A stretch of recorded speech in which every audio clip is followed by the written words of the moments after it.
Joining us, as always, is former Eagles wide receiver Jason Avant, fresh in from Michigan yesterday. Did you have a good time? Go. It was a good time. Good game, finally. Took the kids, and they had a great time. Oh, wow. Took the kids. Yeah, Nice, the kids. nice. Awesome. All right. Back with us after a 1-week hiatus is Greg Cosell, our tape breakdown Zen master. Are you rested? I'm ready to go. Well, I don't know if Ready to I'm go? rested. It's football season, Jeff. All right. I'm never really rested, but I'm always ready to go. Did you not tell me you were watching tape this morning? Is that I was true? watching tape this In morning. the office? I got there at 7, yeah. Of football. Yes. Just making sure. What are you suggesting I there? just want clarity. I'm a reporter. go I anywhere. just want clarity. That can go anywhere. Well, you're dirty minds. I just want the clarity. That can go anywhere. It's football season. We got a lot of tape that we're going to discuss today. Tape of the Eagles, not tape to of lynch Washington. There was a late call there. Oh, man. We got a vintage NFC East showdown today. Between the Philadelphia Eagles, the white-hot, scorching 2-0 Philadelphia Eagles, and the Washington Commanders, who are 1-1. The Eagles obviously coming off a huge Monday night win over the Vikings, 24-7. Commanders fell behind early against the Lions, tried to come back, fell short, 36-27 loss, so now they are 1-1. There's a lot to discuss, so you can still plenty of time to come down here to Rivers, take advantage of the awesome seats, the leather recliners, the big gigantic flat screen TVs, the drink specials, the food specials here at Jack's Bar and Grill in the casino, and come watch the show, hang with us. Maybe we'll answer your questions. Maybe Jason will do some dancing. We'll see. It's going to be a great time here at River Sportsbook and Casino. If you have a second, please share this show on Facebook or whatever social media platform, YouTube, that you're watching it on. Also, and I've done terrible at this, but I promise I'll be better. If you're watching on YouTube and you leave your score prediction, I promise you I will get to it before the end of the show. We just had so much good content, I haven't been able to get to the viewer stuff, but I still think we'll have great content today, and I'll be able to announce your scores over here from the computer. So remember to submit any questions or scores that you might have in the YouTube chat box.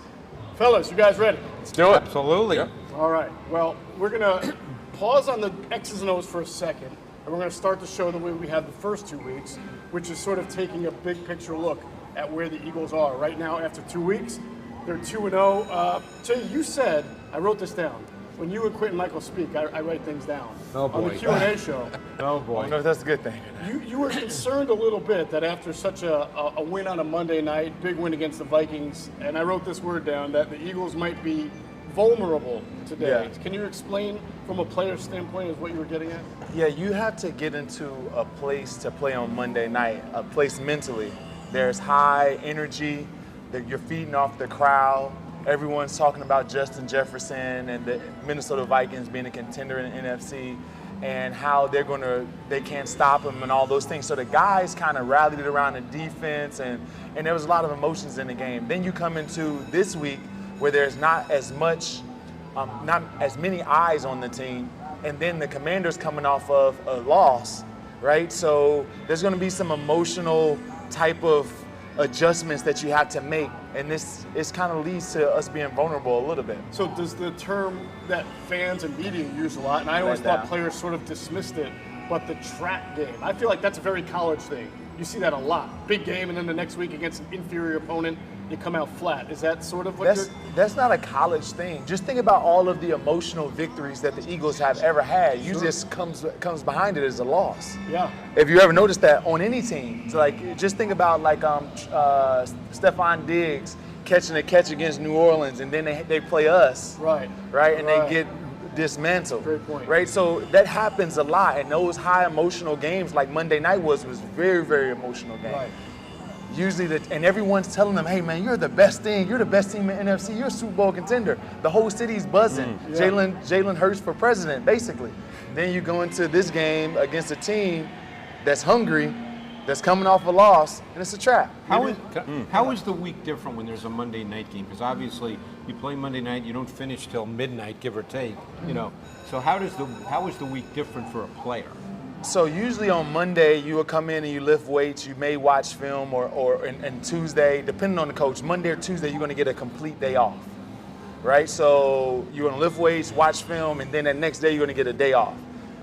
On a Monday night game, you just get the day off, so you don't watch the tape back. You're trying to like mix it in on a Wednesday a little bit, so you don't get the chance to see like the corrections as much on a Monday night game. So it's a shortened week, and then they're going to take off some of our practice. So maybe 10 reps from a Wednesday practice, maybe 5 reps from a Thursday practice, and then you're back to normal. So they're trying to take off reps as the week goes on, so you get less preparation. Okay. Sure. Maybe the best example of what you're speaking of in recent Eagles history is the 2010 game, the big comeback against the Giants from down, 28? It ends on Deshaun Jackson returning a punt for a touchdown at the buzzer. And then I believe the following game was the game that got moved to Tuesday night, the Joe Webb Minnesota Vikings game. That's right, with the snow, right? Yeah. So that might be an example. Greg, I want to ask you, big picture, after 2 weeks, 2-0 start for the Eagles, what is your main takeaway about this Eagles team? Well, I think the main takeaway for me is probably the play of Jalen Hurts overall, because I think what was the concern going into this season? The concern was not that Hurts couldn't play. The concern was the inconsistency in his ability to execute as a pocket quarterback, because ultimately you can't live just on his running, although that puts a tremendous stress and it's a major challenge for defenses when it's done through design and obviously through improvisation. But the question was, could he execute a really well-designed, well-schemed passing offense? Now, it's 2 games, and we'll get into last week's game, because I thought last week's game, even though he was really, really good, is not going to be a great barometer of what's going to happen going forward. Right. And I don't know how you feel about that. We're going to go into that because me and you think the same way. I bet you our thoughts are the exact same. We'll talk about that later. Yeah, but I think ultimately that what we saw with Jalen, and he was obviously well protected last week, and you still have to make the throws, but I think that his ability to execute the offense, delivering the ball from the pocket, is something that's absolutely critical as this team moves along, because they've got weapons. Yeah. And these weapons need to be deployed and utilized. Right. And he's the one who has to deliver the football. Absolutely. Adam, after 2 weeks, I saw some people have already started to book their ticket to Glendale, Arizona in February. Of course. Did Adam Kaplan book his ticket already? No. Well, he'll be booking his ticket, though. I'm going, Whoever they're going to, whoever's going to be in the Super Bowl. But look, here's the thing. You and I did our post-draft show in May. We said, this is before Chauncey Gardner-Johnson, some other players were like, okay, they've had a really good offseason. They had a lot of players in March. On paper, looks like a good draft. We'll see how the players perform. What we saw then is exactly what we're getting now. Extremely talented roster, also very young, but I'm always hesitant. It's only 2 weeks. You know, Greg was saying, hey, listen, Hurts looks good, but we have to see what happens when he's stressed. That's the other part of this. Hurts has looked really good, and they have the best offensive line in football. But what's interesting is, right now they have the number 2 rushing game, and they have one of the top 2 passing offenses through 2 weeks. At some point, what's going to dominate more, running or passing? Because Hurts is throwing the ball 31.5 times per game. Only 25 times per game through week 7 on last season. So as we said, they become more of a passing team, but they're still running it well. So you see that balance. But at what point will it start to tip? We'll see. No, we will see. On the same vein, we'll see about the defense. That's been my takeaway, is that as curious and skeptical I might have been after week 1, where they gave up a lot of points, week 2 against the Vikings, they clearly came in with a plan. It was well executed, and now I'm wondering, are they starting? Well, they actually come in with a plan every week, believe it or not. That's a great point. With a well-executed plan. I'm not sure they have a plan today, Greg. I think they just said, no, good. No, but the thing after 2 weeks is you've seen sort of 2 different results on defense. So I'm now sort of, are they Jekyll or are they Hyde? I'm very interested to see how they attack Washington, which we'll talk about today, has done a nice job offensively of scoring points and putting the ball in the air. So another challenge for defensive coordinator Jonathan Gannon. We will get to the injury report now, because both teams doing fairly well. The Eagles only have 1 guy out for the year. We talked about that last week. That's Derek Barnett with the ACL injury. And as far as this game, Landon Dickerson was dealing with a foot injury, but it sounds like he's all right. I think he's been dealing with this since training camp, by the way. Yeah, my understanding is that they just held him out as a precaution on Friday. And barring something in pregame warm-ups, he should be in the lineup. Look, anytime you see a player added to the injury report after Friday's practice, you're going to be concerned. Right. But as you said, he had some soreness in training camp. Yes, I do remember that. But that's it. Avonte Maddox is good to go. Hassan Reddick's good to go. They popped up in the injury report this week. Remember, they didn't practice on Wednesday. They just had a walkthrough because of the Monday night game. But they're good. But now it's Washington that's got some concerns. Yeah, if Landon Dickerson were to have a flare-up of the foot and not be able to play, our understanding is that his backup would be Sua Petta. He's been his backup in training camp, and I believe in the first couple weeks, as a fly just came in, saying hello. That's our first. The fly is viewer. Going to be on the Yes, injury report yes. if you get another smack like that. Yeah, but no, that's it. But the thing is with Barnett, at some point, and our understanding is they're definitely looking at the end market. Their rotation as the season goes along, when teams are starting to get worn down a little bit, that's when you get concerned about the rotation. Not so much now, you can get away with it, but as you start stacking those games together, guys get worn down. That's when the rotation's got to be looked at. That's right. All right, as you mentioned, Avonte Maddox has been dealing with a little back soreness, and Hassan Reddick with the knee. However, both of them are good to go. They were not listed with any injury on the final injury report. On the designation. On the right. designation. Right. As for the Commanders, generally healthy, but down a player at a big spot. Center Chase Roulier is going to be out. He's on a ACL. He's on a IL, IL, with a MCL sprain. And Chase Young, of course, is not ready yet to return from the knee injury he suffered last year. So in the place of Chase Roulier will be, as we understand it, Wes Schweitzer. Yeah, I'm told that it will be Schweitzer. Now, I'm also told that Schweitzer, leading into warmups, they thought he'd be able to be the top backup guard center. And then what happened is he pulled himself, we're told, out of the lineup. He just felt like he couldn't go with his hamstring. Now, the good thing is he took all the reps this week. So they did sign Nick Martin, who will be the backup today. They did not even add an offensive lineman off of the practice squad, so that tells you he's ready to go. Now, James Smith-Williams, who is filling in for Young at defensive end, he has an abdomen injury, but they do expect him to go. And another backup, Kesey Tuhill, former Eagles 7th round pick, will not play today due to concussion. And Daniel Wise, Greg, did they come out with a 5-man front last week? They play a lot of 5-man. Okay, so he was the 5th guy. He's out this week with a high ankle sprain, so that's not good. That hurts their depth. All right, we will get into the defensive line depth of the Commanders and the Eagles a little later. The big injury news is actually positive for them, and that's the return of safety Cam Curl, who was out with a thumb injury. He took most of the first-team reps in practice this week, and Greg, I know for a couple of years now, you've spoken on Cam Curl being one of the better safeties in the division. Well, I noticed, was it 2 years ago when Landon Collins got hurt? Yeah. And Curl was the guy. Curl was actually playing nickel corner at the time. And then what happened was Landon Collins got hurt, and they moved Curl to safety. And I thought Curl played better than Landon Collins. I noticed that after just a couple of weeks watching their tape. And I think Curl is a really solid player. He's probably better closer to the line of scrimmage, but he can play on the back end. He's an excellent blitzer. I think he would probably be a big key in their defensive structure in keeping Jalen in the pocket. Now, whether that happens or not, only the game will tell us. But he would be, I think, a player who would be involved in that. Now, much I think today will depend, too, on what the Eagles choose to do with personnel. Because week 1, they played a lot of 12 personnel. Last week, they were very heavy with 11 personnel. So we'll see, because one thing the Commanders do when they face 12 personnel is they play a lot of big nickel. They play with 3 safeties. And obviously, they won't do that against 11 personnel.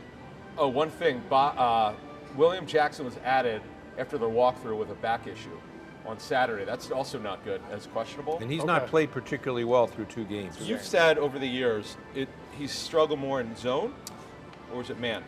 I think he was signed to be a man corner. I think that's ideally his strength with his length and his movement. I think he struggles with his eyes and what he sees, which is much more important in zone. I thought last week there was a play that was very reflective of sort of how Jackson does not have a lot of awareness, and that was the Amon-Ra St. Brown jet sweep. You probably remember the play. Jackson, it came to Jackson's side, and his eyes were just locked on the receiver. He had absolutely no awareness of what was happening in front of him. Okay. Back to Cam Curl.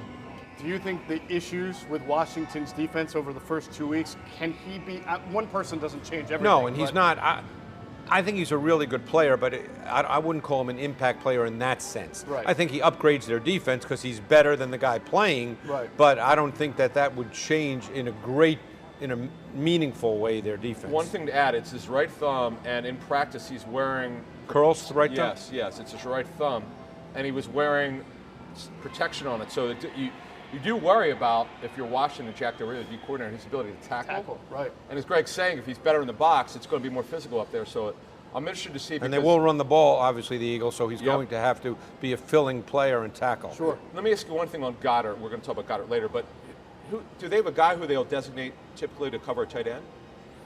Do you recall? Yeah, every team does, obviously, but depending on. I think it would probably be Curl, only because the other safety, McCain, is a deep safety. He does not cover tight ends. Gotcha. So when they go to their nickel, and I don't believe they played any dime at all. So when they go to their nickel, then it would be Curl, if they're playing cover one. All right, we will continue to discuss the Washington defense, Eagles offense. Speaking of Eagles and transactions, the major one is that they elevated Britton Covey from the practice squad. It's only big news because it's the third time in 3 weeks that they've done it, and per NFL rules, you're only allowed to elevate a player from the practice squad 3 times. So after today's game, the Eagles will have to decide if they want to sign him to the 53 or keep him on the practice squad, but then they would not be able to call him up. I would have to think it's trending, since they've had that open spot since Andre Dillard went on IR, that they are going to just sign him to the 53. Another one, they did not elevate Noah Tungiai, so they will only dress 2 tight ends today, which is interesting. They also still only have 52 players on the 53-man roster. The Eagles, I'm told, are not the only team to do that. There are at least 3 or 4 teams that only have 52 players and did not elevate players today, which is, it's a strategy, what they can do. If they need to go 12 or somebody needs a rest or somebody gets hurt, they use an extra offensive lineman as that extra tight end. All right, so 2 things on that. With no Noah Tungiai today for the Eagles activated, that probably suggests that they will be in more 11 personnel. And that also means we might see Grant Calcaterra get a few offensive reps today, and we have not seen that in the first 2 weeks because he is their only other tight end. Inactive, right? Yeah. Right. I mean, certainly if Dallas Goedert has to come off the field and gets hurt and they need a tight end, their only option is Grant Calcaterra. That would explain it, Jeff, because the Eagles have done this before, and they've gotten away with it, dressing 2 tight ends. Yeah. Using an offensive lineman as a third tight end. Right. But Calcaterra, the word around the league, you all know that he doesn't block very well. Correct. He's a receiver. Right. Yes. And he's a flex tight end. He's a slot tight end. He's pretty good at it. He's explosive. I mean, but he needs to bulk up a little bit. It was a couple of years ago when he was at Oklahoma, and then he took the year off. Yeah. But when he was at Oklahoma, people thought he was the next tight end, the next receiving tight end, and then he took the year off and ended up back in college. And I watched his tape. He's a good receiving tight end. He can run the seams. He has vertical ability. Right.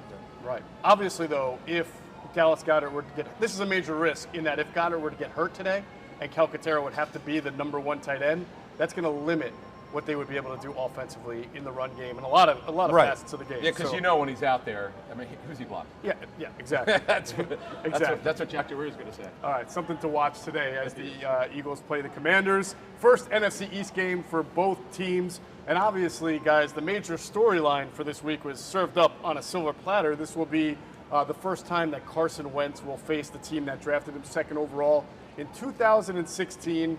We don't need to go through the rise and fall story of Wentz in Philadelphia. I think that's been pretty well chronicled. But we will see Wentz versus Jalen Hurts for the first time. Now, granted, they don't go up against each other, but that is sort of a subplot that Eagles fans and Commanders fans are going to be all over. But by the way, I bet you means a lot to Wentz, because this is a guy in Hurts who, when he was drafted, we all know this, he was bothered by it. He shouldn't have been. So, look, that's the other subplot that most people just talked about his issues with the club. Right. It's really, that's part of it, which is sort of the untold story. And he really had a problem with a guy who was just drafted to be his backup, that he shouldn't have, but that's the way it is. Well, I don't know if you guys saw his press conference this week, but it's hard to make much about whether a guy is just saying words or if he really means what he says. But he did say that he recognizes he could have been a better teammate in his time in Philadelphia, and he's tried to change to be a better teammate in Washington. So we'll see if that holds true. Connecting with his teammates better. That's Connecting, what I think when he said that. I was surprised. As you said, was he just saying that? I think he actually believes that because he's heard it. He's aware of that. Right. And it is important to connect with your teammates because... he's also been humbled a little. This is now his 3rd team. Yeah, in 3 years. I mean, he just played in Indy where he, overall, for a season, did not have a bad year. Obviously, the last game made people believe that, hey, he's Carson Wentz, and people have their certain narrative built in now. but he's now with his third team in 3 years, and he's still a relatively young player. Right. Right. Yeah. No, that'll humble you up if you keep finding yourself with a new employer every year. Wouldn't you agree? I agree totally. Yeah. I mean, I want to wait to get into that a little bit. But I think, it's definitely humble. Well, all right, we'll start off then with the Eagles quarterback, and that's Jalen Hurts. And Greg, I'd be hard-pressed to find a better game from Jalen Hurts in his Eagles career than the one Monday night. We talked about why that happened. We can talk about the defensive structure and all that. We'll get into it. Well, that's important. But as you told me, as you told me though, Wouldn't you agree? As you told me before the show though, you still have to make the throw. No, you do. And like I told you last sort of Justin Herbert had this kind of setup last year against the Eagles, where every throw was sort of against the same structure, and we credited him. So we have to credit. You have to think of it this way. Obviously, quarterback has 20 things you could talk about playing the position, but at its core, when you're in the game, there's pre-snap and there's post-snap. Okay, great quarterbacks. Hurts is not obviously at that level, but great quarterbacks more often than not know exactly what they're looking at, and they win pre-snap. They confirm on their first or second snap, but they know what they're getting. Okay? Post-snap is when the defense, shows you something different, and then you have to, within the space of no time at all, shorter than I'm speaking, you have to be able to respond to that. Okay, coaches do disguise, late movement, and you have to be able to see that, and within the structure of the play call and play design, you still have to hit your back foot and deliver the football. Okay, last week against the Vikings, there was really not a meaningful post-snap element to what Hurts had to deal with. I think, and again, there's always little tweaks. We know that. We're not in the meeting room with Ed Donatel, the D coordinator for the Vikings, but for the most part, they lined up on every play in a two-shell look with their underneath coverage predominantly doing something that isn't done a whole lot in the NFL now, playing landmark underneath coverage as opposed to match underneath coverage. So it was not a difficult game mentally for Hurts from a post-snap perspective. Now, obviously, you do have to make I don't want to feel like I have to qualify Jalen Hurts' performance. Yes, he made the throws, but overall, they were not difficult throws to make. The long touchdown to Watkins was a classic case. They were in quarters. Each team has different rules in quarters for when there's twins to a side. When number 2 runs vertical, does the safety match him at 8 yards, 10 yards, 12 yards? Teams have different rules for that. There was a distortion in the coverage. The safety jumped Goddard, who then broke out, and the corner said, oh, he's now in my quarter, so I'll take him too. And then no one played Watkins on the vertical. Sort of a blown coverage. It was, whether you want to call it blown or a miscommunication, whatever you want to call it. And now, that was a long throw, so he made a very good throw. But the overall point is, yes, he had a great game in terms of execution, but it was not a difficult defense to play against. I'll say this to this, so the fans can understand. Everyone remembers Jonathan Gannon's very, very passive defense last year, where he just played a coverage, and guys were picking them apart. All the good quarterbacks threw for 300-plus yards. And completed almost 80%, passing. They went 0-7 against the Eagles, and we played 0-7 against those teams. The Eagles, for the first time, the last week versus the Vikings, had the exact same defense, and Jalen Hurts picked it apart. Now, this is one thing that I can say. He had all that practice from last year, right? Yeah, he had a lot of practice from last year. Very fun. But one thing that I can say is that last year, I wouldn't have expected that Jalen Hurts would have been so efficient and proficient with his passing. 26 of 31. Exactly. So I thought that he could have been 65-70% last year, but clearly he had an understanding of what they were doing, and he got the ball out. And another thing, too, he's throwing the ball with confidence. That's the thing that's jumping off the film for me, is that he's throwing the ball with confidence. He's not guiding it. He's not hoping. He's letting it rip. And he's confident when he's going out there. So, yes, it was a very, very easy defense to pick apart. But it's still showing growth and development from Jalen Hurts. One other point is, because Ed Donatel has a track record in the league, and they saw him the week before, and he's been with Vic Fangio, they knew what they were going to get. And I think the number of times they asked Hurts to drop back in the first half, which I believe was over 20.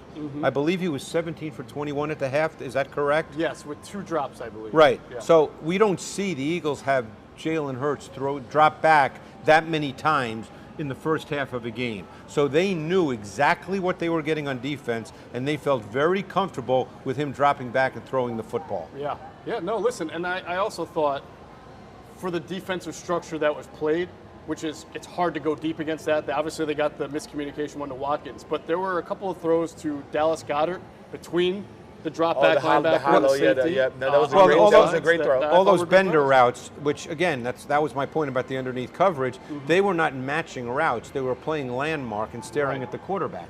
Yeah, they were. And here's the thing that I can take away as well is that first game, very aggressive defense coordinator. Yep. Second game, very passive, coverage-based. The only way that type of defense will work ever is if you have a very immature quarterback that really doesn't throw the ball Or a well, great front four. Or a great front Which four, the right? week before against Rodgers, they dominated. Right, so 2 totally opposite ends of the spectrum defensively. He's passed both tests. Correct. Hold that thought. I want to So come that's back to good. that. Yep. I want to come back to that very concept that Okay. you just mentioned. But Adam, first, I wanted to get to some of the feedback you got on Hurts throughout the week when you talked to sources, specifically from mechanics, footwork, things of that nature. So, okay, footwork, this is my notes from 2 phone calls. Footwork has improved, rolling shoulder and feet correctly, good base, and here's the big one, which he did not do consistently, driving the ball off his back foot and rotating well. That is proper quarterback mechanics. And the other thing is we didn't touch on, he didn't bail at all. Look, I know, Greg, you guys are right. He had plenty of time to throw the football. But even last year, sometimes when he'd have a clean pocket, he'd bail. Correct. He's That's not correct. bailing that much anymore. No. So that's a big thing. We were told that, by the way, in the spring. Yep. And we were skeptical. We were like, all right, let's just see when we get the regular season. But he's not bailing that much anymore. Did you guys think he bailed much? Even though he had to because they couldn't block. Well, against week one. against the Lions, he bailed a few times. The play was there to be made if Right. he got the ball out quicker, but it was only a handful of times. Right. It wasn't, every other drop back. Plus, he was bailing them out sometimes. The 'cause point- He The needed to. Yeah. The point that Jay made is so true. He looked. It's still an NFL defense, okay? Well, look, if you're in the business, which we are, and you study tape like I do, and you know that this was not a super hard defense to play against, but it's still an NFL game, and he looked very, very comfortable. When I watch tape, there's always the X's and O's, and then there's just looking at the quarterback's poise, composure, which is not a true X and O point, but you can always see, and Jay knows this, there are certain quarterbacks, you see them drop back, and you can tell immediately, everything's happening too fast. Yeah. Their body movements are just too fast. It's the old John Wooden line, and the coach, be quick but don't hurry. You can see quarterbacks when they're a little chaotic, frenetic, when there's no pressure. They're just moving too fast. Right. Jalen Hurts looked very, very comfortable and composed. You've talked, Greg, over the years about a quarterback's calmness. Did he look calm to you? Yes. Which is important, right? Very important. You can't play really well if you're not. When you're frenetic, it Yeah. just doesn't work. A Jaws line. Correct. I think the first game is probably against the Lions and Aaron Glenn. I don't know if you can get a better first game than Yes. that Yeah. to kind of calm you for the rest of the season because you're not going to see as many blitzes. They blitzed a lot. He blitzed a lot. He blitzed every other play. Yeah. You can't. Most NFL defenses won't play that way. So to get that first game is only going to be downhill for him. I tell you, it was a real benefit to them in retrospect. And Adam and I were both in Miami for the joint practices. It only turned out to be one against the Dolphins, but we could tell that joint practice, the Dolphins were throwing every single pressure scheme. Well, they're a could pressure think of. defense. That's what And they they are. hit it. And what we observed was just some completion, nothing big, nothing downfield. It seemed like an average performance by the offense. But Nick Sirianni said the next day, he said, I thought that was Jalen Hurts' best practice as our starting quarterback. And we were sort of like, well, for why? And now it comes together in your mind. He didn't make any mistake. He didn't throw the ball into enemy hands. He wasn't picked off. He didn't fight. He wasn't running for his life. He was just getting the ball to his outlets. And you saw that against. He's very calm in that practice. I've always been a believer, and again, I'm not a coach on a coaching staff going through the daily grind of practicing. I'd love your thought on this. I've always believed that when you have a quarterback who runs, and that's in his DNA, they take off. And it's in Jalen's DNA. There are quarterbacks like that. Sure. I've always been a believer that in training camp, you want to tell them not to run. Because you know that they're going to do that when you get to the games. Right. So you want to, why do that in training camp? Teach the things that will make him better overall and say, don't run. Throw it somewhere. Right. Okay? It's funny. We had that exact conversation watching Jalen Hurts do 7-on-7s at camp the first day that media was allowed, and there was one play where he sort of just bailed to the right, and I said, why would he do that? No one can touch you. Right. There is no pass rush. Just hang in there. It doesn't matter if Throw you think the there might have ball been an somewhere. attack. And you want if it's a 7-on-7, you want it to be realistic as possible, right? So if you know you have the ball and you're on your third hitch, naturally you're going to like move to one side because that's kind of like game simulation in your mind. So that could have occurred. And but the thing that I was impressed with Jalen Hurts, there was a few times in this game he had the lane to run, but he drew the play out and completed somewhere else. Now, I thought he should have hit Devontae Smith on the second play of the game, but he rolled to the right a little bit, got a little bit of pressure, rolled to the right, and hit, was it Goddard on the sideline? That was that play. Play, but he could have ran that ball. No, I know the play you're talking about. And he ended up throwing it. That's a sign of growth. That's a sign of growth. What you're looking for. All right, let's go back to the discussion about how Jalen Hurts has now seen two completely opposite defensive structures. One team just came at him relentlessly, the other team sat back. If you're Washington, if you're Jack Del Rio, the defensive coordinator today, you're looking at this and saying, I need to find a happy medium. I can't sit back all day. I got to throw a little pressure, but I can't necessarily throw the kitchen sink at this guy like the Lions did every single snap. Is there a happy medium that you anticipate? So I'll start with this one. There's only a few other defensive schemes. Like, there's things that defensive coordinators can do, but I would say just overall schemes, you're going to blitz them, you're going to play coverage, then you start to get into the complicated defensive coordinators, which Jack Del Rio can be with the right personnel. But you're talking about Todd Bowles and different. When you can play man-to-man and you can present different looks with the secondary, he hasn't passed that test yet because that forces you to anticipate and also make tight window throws. Right? So to do pre and post snap. To be pre and post and have the personnel to cover. Now, they got William Jackson so they can play that. Kendall Fuller is mainly a zone type of corner, but they can play bits and pieces of man-to-man coverage, right? So that will be another test for me to see, okay, what is he going to do against someone that's going to play him man-to-man, which they're not going to do today. They're not going to play a boatload of man-to-man. Maybe on third down, though? Yes, third down. They will play man. They will play Everybody man. does. Everybody plays man, but this is not their structure. Their structure is not a hard Everybody except that Donato. What they've been through two games, again, that could also be opponent dependent because the season is not long enough yet where we can definitely say this is what a team is or isn't. But through two games, they've been higher percentage single high safety, but they will play split safety because they essentially have, and Curl is a great example being back, Curl is essentially a strong safety type player and McCain is a free safety type player, so they tend to play more single high. Now, single high, obviously you can play man, cover one, or you can play cover three, zone. And there's teams have 10 different versions of cover three. So there's, you can do that in different ways. And they have a cover three where they kind of match the inside. So if that so instead of him running straight to the flat because that's a curl flat defender in the slot, they're kind of locking that guy. So it looks like man to man, but the outside guys bust to the sideline, so it's cover three. Definitely. All right. Well, we don't want to get too carried away, but we do. After 2 weeks, I think we can all safely say Hurts has been far more positive than anything negative. Oh, yeah. A very pleasant surprise in some regards. So basically man-to-man defense, right? And also confusion. A defense coordinator that has enough scheme to confuse them with the looks on the back end and also stunting and things up front. So those are the only. They're a big stunting team, by the way. Yeah, those are the only thing that can test Jalen team. Hurts going forward. We've seen a blitz, we've seen passive, confusion, and man coverage. And once you solve those, we're good. One final point. I'm sorry, Jeff. No. The Commanders, the Commanders are among the league leaders in the number of times that you stunt through 2 weeks. So what happens a lot with stunts, depending on whether they're effective, but a quarterback will see the opposing jersey color kind of flash off a stunt, even if he's going to be picked up. So that's where this would be a little bit of a test for Jalen. Will he break down at that point, or will he stay there because he feels confident that it will get picked up? One thing on that, Greg, why was Jared Goff so comfortable last week? What happened against Washington? Because I thought Washington would get to Detroit, and they didn't. I know Goff didn't throw it a ton, but he was very efficient. Was there anything? Did they just block well? Their front? Their front. I would say, again, I thought Penny Sewell, and I thought he was not very good last year. I thought last week he was unbelievable. I thought their pass protection was outstanding. Okay. They got the ball out. Goff was comfortable in the pocket. Got a lot of quick rhythm throws, which is what Goff is.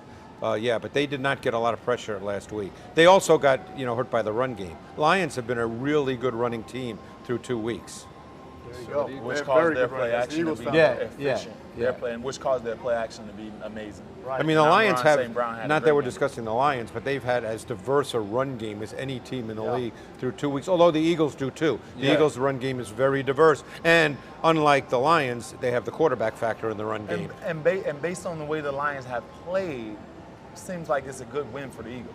Yeah, I would agree. The Lions are going to be a tough team to play this year, by the way. Again, They're they fun. could end up with 5 wins, Yeah. but they're not going to be an easy team to play. It's funny, they weren't easy last year, except for the Eagles, but they gave Right. a lot of teams fits, but now they're Right. doing it even more so. Right. Back to Hurts, he's among NFL leaders in a lot of offensive categories, including 10th in passer rating, 1st in yards per completion, 7th in passing yards, 8th in completion percentage, and by the way, he's he is the NFL leader in rushing for quarterbacks at 147 yards. Adam, that's got to make the organization feel pretty good at the moment right now. You got to think after 2-0 that they're feeling pretty strong right now Look, about that. we all know that Jeffrey Lurie wants a passing offense. Though I'm told by multiple people, he's been hands off with his staff, kind of like do what you need to do. And so far, if you just go back from the Raiders game last year when everything changed, Hurts averaged 24.9 passes per game, bottom 3 in the National Football League, right? Attempts per game. That's not what they want long term. But okay, they made the playoffs with that philosophy. But we all know in a league that favors passing, rules dictate it. If you want to win, you throw the football way more than you run it. Hurts is averaging 31.5 attempts per game, and their offense looks fantastic. Plus, he's a part of the run game. Yep. As Greg said, look, it's only 2 games. We don't have we don't have a big sample size, but this is what they want: a dynamic passing game. Look at the passing options that they have. The NFL's best offensive line, I think we would all agree with that. It's the best of both worlds right now. We want to see, though, more, and as Jason said, and I think he's right, they were pushed a little bit in week 1 because Aaron Glenn threw the kid to sink at him, so they've seen that. Let's see what Jack Del Rio does, a guy that they know very well. Last year, Washington was beat up on both sides of the football, particularly offensive line when they faced him. But now Washington comes in fairly healthy. Let's see what happens here if Jack disguises a little bit more. I want to see when Hurts is stressed with pre-snap and post-snap disguise. Donatell did none of that. Right. Let's see what happens here when he's stressed.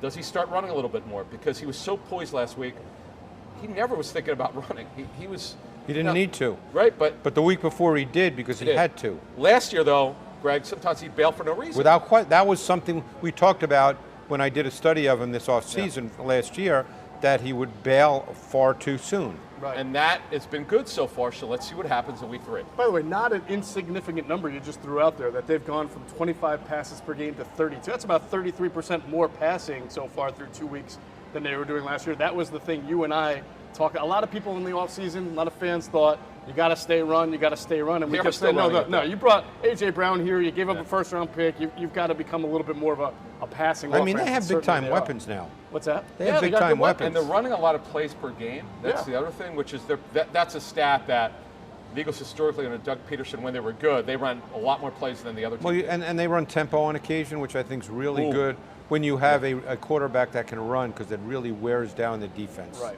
Did you notice on tape, Greg, that Minnesota, that was an impact on them when they played tempo in the first quarter?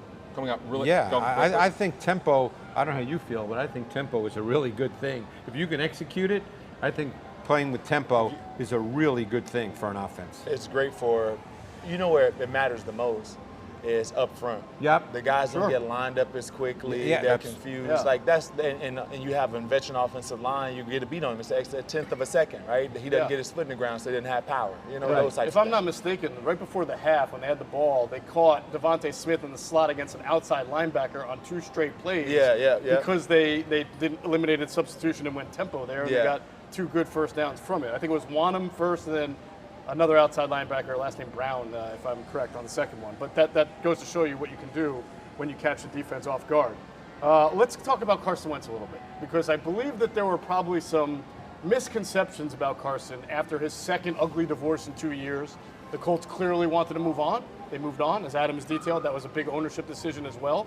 And I think some of his year last year got skewed by how the year ended. That awful loss to the Jacksonville Jaguars that kept them out of the playoffs. But Greg, I remember you midway through last year doing the show with us, talking about what you saw out of Carson Wentz in the Colts offense and being far better than what you had seen 2 years ago in the last year with the Eagles. I think for most people, the issues with Wentz, I mean, obviously everybody's just waiting for that so-called boneheaded play, and maybe he'll make one.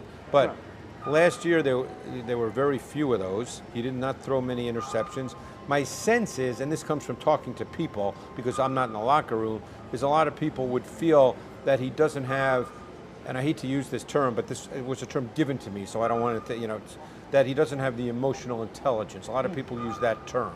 Now, I'm not sure exactly what that means. Connectivity, but ability to relate. Right, maybe that. But, I think if you just look at the tape, I thought last year he was a solid quarterback, not top 5, but solid. And I think through 2 games this year in a new system that he's been pretty solid. I mean, he's thrown 3 picks, and none of them were, oh my God, terrible. They were, one was just an throw. 2 of them were inaccurate throws. One was an out route, which he left too far inside. One was a screen, which was an unbelievable play by the rookie Trayvon Walker. Right. And the other was last week, which, and Adam can address this, where he overstrode a little bit, and he just left it a little high. And it got tipped by his guy. So, he's made some really good throws this year as well. He's put up numbers, and we'll get into their pass target group. It's really deep, one of the deepest in the National Football League. But Greg mentioned the overstride. What that means simply is this: you want your feet foot and a half spread. Yeah. When he struggled in 2020, it was this wide. It was embarrassing. And I know coaches saw it, but they could not get through to him. And it never got corrected, and it was a major problem. It causes the ball to sail. I saw this at training camp, right? He had one of the all-time Carson Wentz practices. First half, terrible, the practice. It was all like this. Second half, tighter. He hit Markin Michel, of all people, former Eagle, on a bomb 60 yards downfield. It was like one of the throws that takes your breath away, but that's Carson Wentz. Right. When his mechanics are pristine, Look, he made it. You saw it. He had a touchdown throw to McLaurin week 1 down the right sideline, which was a big time throw. Great throw. Yeah. And that's the thing about Carson. Like, he has those times where he looks like he's going to be one of the best quarterbacks in the National Football League, and then other times his mechanics go, and he just holds the ball too long at times, and when you talk about emotional intelligence, situational intelligence. Well, yes, like that's a backed great up on point. the goal line, like getting a sack fumble on a goal line when you have to get the ball out. Why are you hitching twice? Like, throw the ball away or throw it in the dirt, like towards someone's feet, but don't just sit there and hold it. Knowing situations for Carson, sometimes it just runs out of his mind. Yep. And it happened here, and it happened everywhere he's been. And I don't necessarily know if GMs and or coaches believe that if I put the ball in his hand 100%, will he win me a ball game? He had one of the best rushing attacks in the league last year, the preeminent rushing attack with Jonathan Taylor. And when they feasted on Jonathan Taylor, they did really, really well. Later in that season, when he wasn't available and it was Carson Wentz and they put it on his hands to win the game, he didn't show up. And those are the things that the Commanders are looking to see as well. Well, and they don't have a running game right now, so it'll be interesting. Through 2 games, they've not run the ball well at all. And of course, the Eagles had a great running game in 2017 when Carson played at such an elite level. I will say that the Commanders' pass catchers are probably one of the best tandems, in the league that he's played with. You know, so these guys can get it done, and they get open pretty efficiently. I guess we can talk about this later. I'm still, for the life of me, I'm trying to figure out how Curtis Samuel gets 21 targets and McLaurin gets like 12 targets. Well, they're probably trying to figure that out too. I'm like, I mean, but they're using Samuel in multiple ways. I mean, they've got Samuel, they've got the rookie Dotson, who I think's terrific, and then McLaurin. Yeah. And Logan Thomas is back, who caught a touchdown last week. And I'll tell you though, with Curtis Samuel, this is Scott Turner's guy. This is a guy, Scott Turner, the OC of the Commanders, who's with Curtis. With the Panthers, and obviously Ron Rivera's there too. And this is exactly the way they wanted to use him last year, but he had a groin injury where he barely played last season.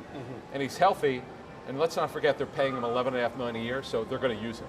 Yeah, I get it. One guy's averaging 21 that's a little yards crazy, right? A catch. The other one's like 9. I'm like, I need to get the ball to the one that's 22, 21.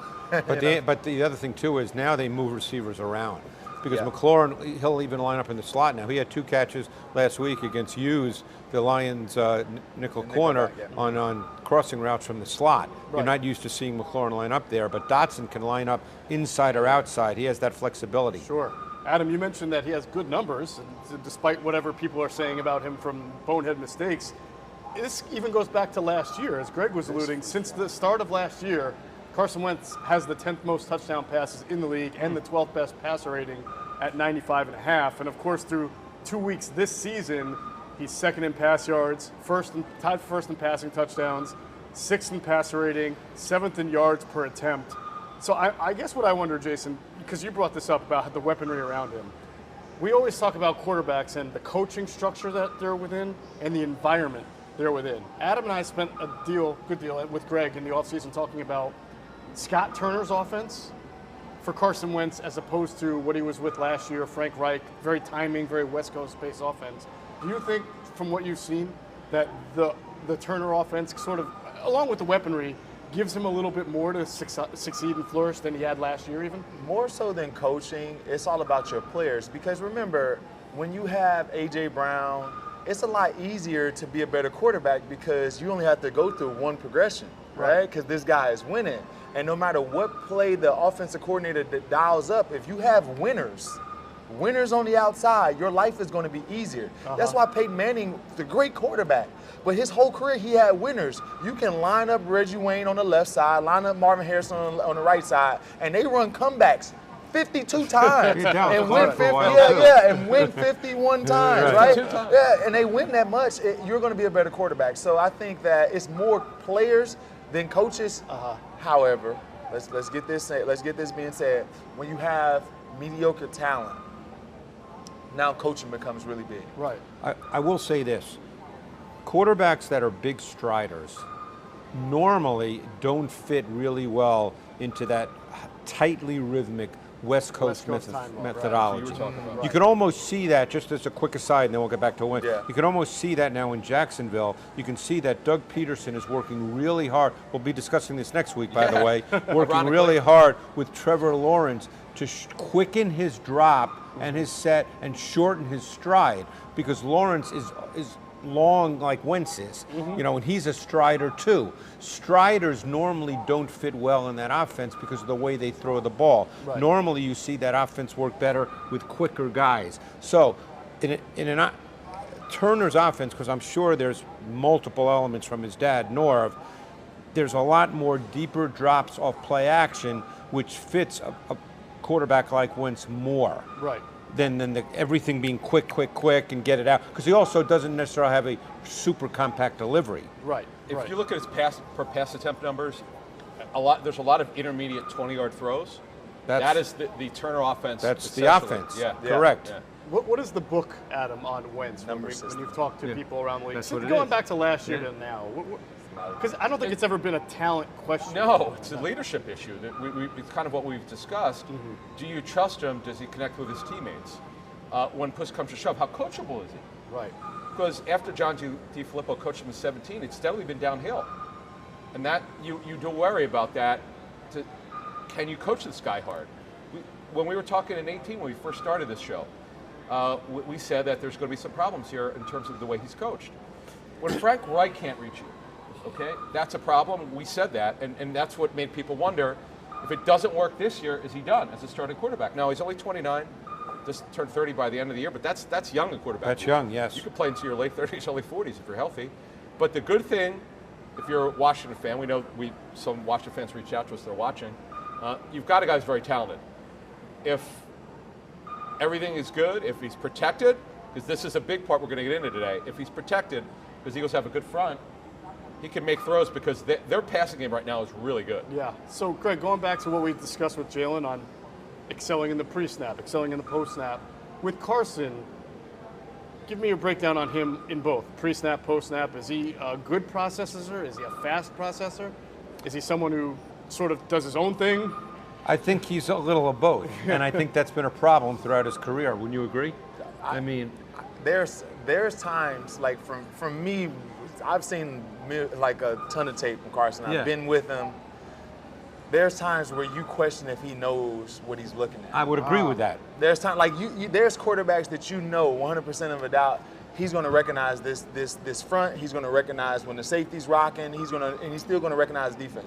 There's times where Carson can be confused and he doesn't know what he's looking at. Sometimes I was told he would predetermine where he's going for the snap, and it didn't 100%. matter What the defense did. He was going to go. Someone who was a former staff over the last couple of years said, obviously he was with another team, but 2 years ago they could not get him to run the play that was delivered to him for whatever reason. I don't understand that. But then there's other times where, unless it just happened, but I usually give the player the benefit, where it looks like he knew exactly what he was looking at and made exactly the right throw. Crazy. But How do you explain it? You know, but that's the difference between guys who are really, look, the bottom line is we all see the great individual plays on highlights, and people come to believe, fans that is, that, oh, you just got to make some plays. But that's not the way the game is coached. Coaches want the proper execution on every single play. Now, does it happen? Of course not, because there's a defense out there too. Right. But we're talking the mental aspect. You can still lose a down and be correct mentally as an offense, but you lose it down because the defense just beats you. Yes. Right. You know, that happens. It's the NFL. Sure. But it's the mental, I learned this very early on. I was very fortunate in my career that Bill Walsh basically told me the quarterback position. And he taught it to do it the right way on every single play.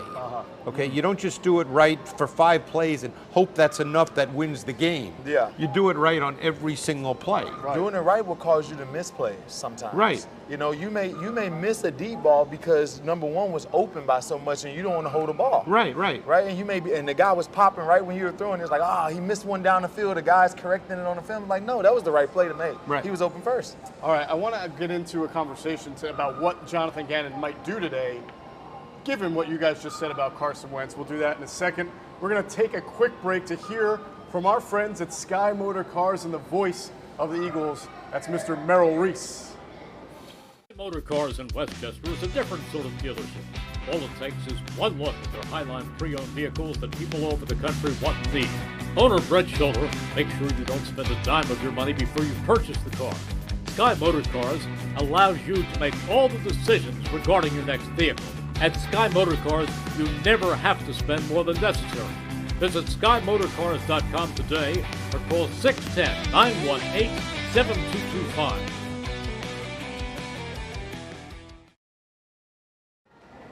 All right, if you do hop into Sky Motor Cars out there in Westchester, PA, make sure you tell them Adam and Jeff sent you. You'll get, not a great deal, the very best deal that you can get. All right, we're going to get back to Carson Wentz in a second. First, we got some scores. Not crazy here. A lot of Eagles fans on the YouTube channel think the Eagles are going to win. We've got Eagles fan Philly saying 35-24. Christopher Hampton says, go Birds, 31-20 Eagles. Carl Stevenson, our buddy, he says 31-17 Birds. And Eddie Garcia, a little closer. He's got 17-14. Low score. Where would we be without Carl Stevenson? Where There would you go, Carl. Listen, the foundation of Inside the Birds I know. is built on guys like Carl Stevenson. So we appreciate Carl. Hope he's doing well. Let's get back to Carson Wentz and how to beat him. We talked about his improvement. Talked about how he's throwing the ball well with his weapons this year. He does have 3 interceptions. Greg, you mentioned one of them. I mentioned all 3. Trayvon Walker makes a great play there. So I want both of you guys to put your Jonathan Gannon hat on today. You've seen what Jonathan Gannon has done through 2 weeks so far. What is the kryptonite that you're drawing up or you're bringing in for Carson Wentz with the personnel that you have for the Eagles? First of all, I think you have to take into account the receivers they have as part of this equation. Right. They're not just playing against Carson Wentz. Correct. And they're going to have the Samuel factor because he's going to line up all over the formation. Okay, now, a couple of things to keep in mind, and Jay can speak to this. When you move a player around like that, defensively, if you're playing single high, which the Eagles don't play a ton of, then you have to react to the passing strength because it changes. When you play too high, which is really his foundation, you do not have to change when there's movement and motion because you have 2 high safeties. So you don't have to react to the passing strength. People don't have to move on defense. So it's not just Carson Wentz they're playing against. They're playing against an offense that has a particular player that lines up in multiple spots, and now McLaurin, because of Dotson, Now you have two players in Dotson and McLaurin that can both line up inside and outside. So, last week we saw probably only 12 or 13 snaps where Slay was truly man-to-man on Jefferson. Right. And I thought Slay was phenomenal, by the way. Just ridiculously phenomenal. Yes. How so, by the way? Well, first of all, he was playing mostly off coverage. He never got out of his back pedal. Because as soon as you turn your body one way or the other, you're giving the receiver a clue as to how he can run his route and work off you. He never got out of his back pedal, even with Jefferson running at him with those long strides, because Jefferson kills people like that because he's a strider and he doesn't slow down to break, which is very, very rare. Slay never came out of his back pedal. Well, it's making Adam look like a genius, because this last show we talked about Kurt playing the sticks, on certain times, and it would make sense, because maybe that was a tip, because there was times where I was like, he was a little bit too comfortable with how fast, Jefferson was running at him and not moving. And sure enough, when he would stop, he would be in great position, which would lend to that there may be some information out there that's saying, hey, Kirk Cousins is going to throw the ball toward the sticks and not beyond you in certain situations. Right. So when I was looking at it, I was like, that makes a little sense now. So just one quick final point. My sense is you're going to see more two-shell and more matchup zone type concepts, because I believe the Eagles will feel that they can get pressure against this offensive line, that they can get meaningful pressure to get Wentz a little, tied up in the pot. We'll get into. They haven't yet got good front court pressure. They did some last week. I thought Josh Sweat had some really good reps, good reps. But you're right, they haven't gotten consistent pressure. But I think this O-line is a group that they feel they will be able to do that against. Greg, have you seen them through 2 games and also last year with this staff? Games up front, stunts, twists, and all that stuff. Do they do that? Not as much as for my taste, but that's Okay. But I'm not the coach. Okay. I would personally like to see more, and I think this is a game where that would be effective, because I think Wentz is a quarterback that reacts to color at times, and I think you'd want to do that. So there are some things that Jonathan Gannon did last week that was a mainstay for him. Against the Vikings, when he added, Jordan Davis into the line, and they went that five-man front. Well, they've been doing that, yeah. Yeah, they've been doing. So with that, with one linebacker in there, T.J. Edwards. Now against this team, I don't think that Dalvin Cook is a different story. Right. DeAndre Swift's a different story. So I don't think that this team runs the ball as well as the previous two teams, right?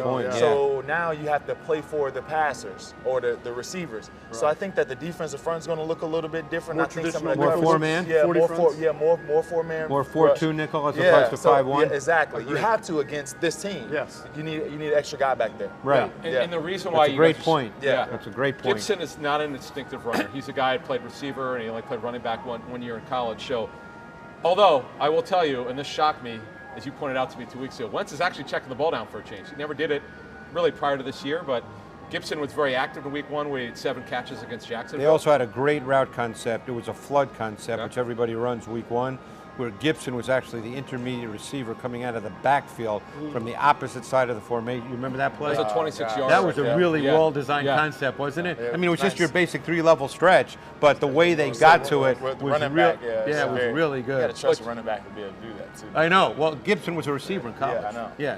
But you're not worried about him running the full, because remember, Brian Robinson, unfortunately, is not available for them. So he's out until at least week 5. But the fact of the matter is, look, we know this. If you want to control Wentz, you've got to control these pass options. And they're a legit 5 deep. Absolutely. Diami Brown doesn't get on the field very much. They don't have any. There's no role. They don't have a spot for him. No. And I thought it was pretty good. They actually Diami play Brown, Sims before Brown. Yeah. He's 6'5". Yeah, I know. All right, well, hour 1 right now in the books of ITB Pregame Live. A lot of discussion on Carson Wentz, Jalen Hurts, this matchup. We're going to take a split-second break to hear from our friends at Rivers Casino and Sportsbook. Game night for me is every night. At the place where I meet up with the guys, grab a cold one, and watch the big game on the big screen. So whether it's the money line, the pass line, or a parlay, I'm in it to win. This is my city, and this is my place.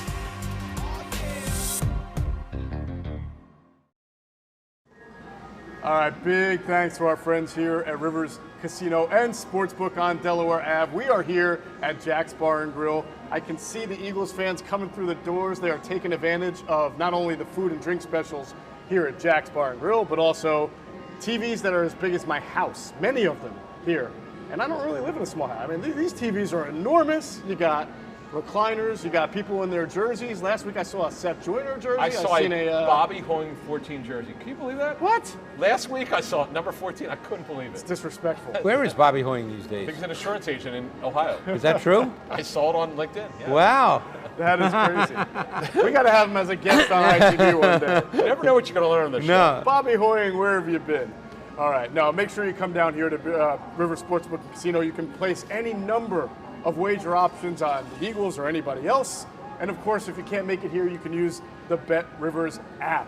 All right, so we talked about what Jonathan Gannon might do against the Washington offense. We should also dissect what he did. I want to get a little bit into that more Monday night against the Vikings in stopping a pretty good receiver and quarterback combination of Kirk Cousins and Justin Jefferson.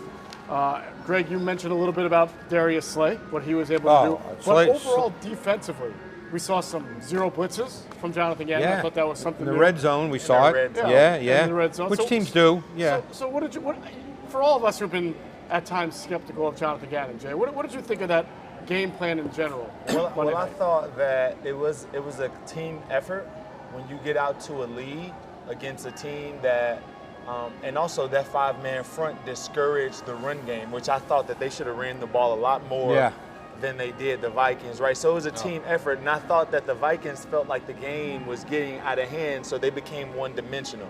And when they became one-dimensional, our team did a great job of recognizing patterns. Yep.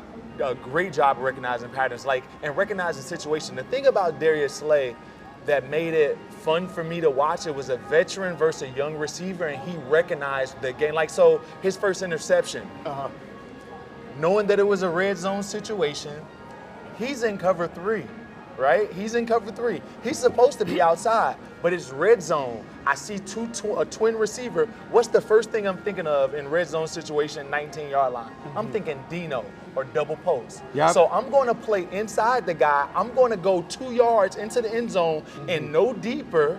Right. I'm not backing up from that point. And if I see number 2 go toward the safety at all, I'm thinking double post. And he saw it and he read that. It was. So now won the listen, chess match. it wasn't much that Jonathan Gannon did, but getting these veteran players that understand situations, that's something that you really can't teach as a coach. He's played so much football. By And the I way, think real it's- quick, I you think heard it's- Jonathan Gannon, I want to his point, say this year there are going to be times my guys bail out my call or do a better job than my call because we got more veterans. I think that probably But I speaks think to there's it. also little things like, again, without being, in the meeting rooms all week, I can't speak to all the little things that they did.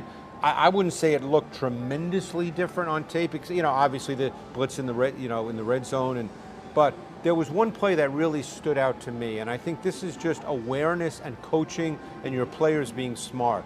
There was a snap, it might have been in the first quarter, where I think it was a 3-receiver set by the Vikings, and Jefferson started out as number 1, and he went in Zin motion, meaning Z in motion toward the formation, and he then became number 3. And you could see TJ Edwards recognize it immediately because he now knew that if Jefferson ran kind of an over route, that he had to run with him, based on the cover. You remember the play? I don't remember this right away. The play wasn't thrown to Jefferson. That's why you probably don't remember it.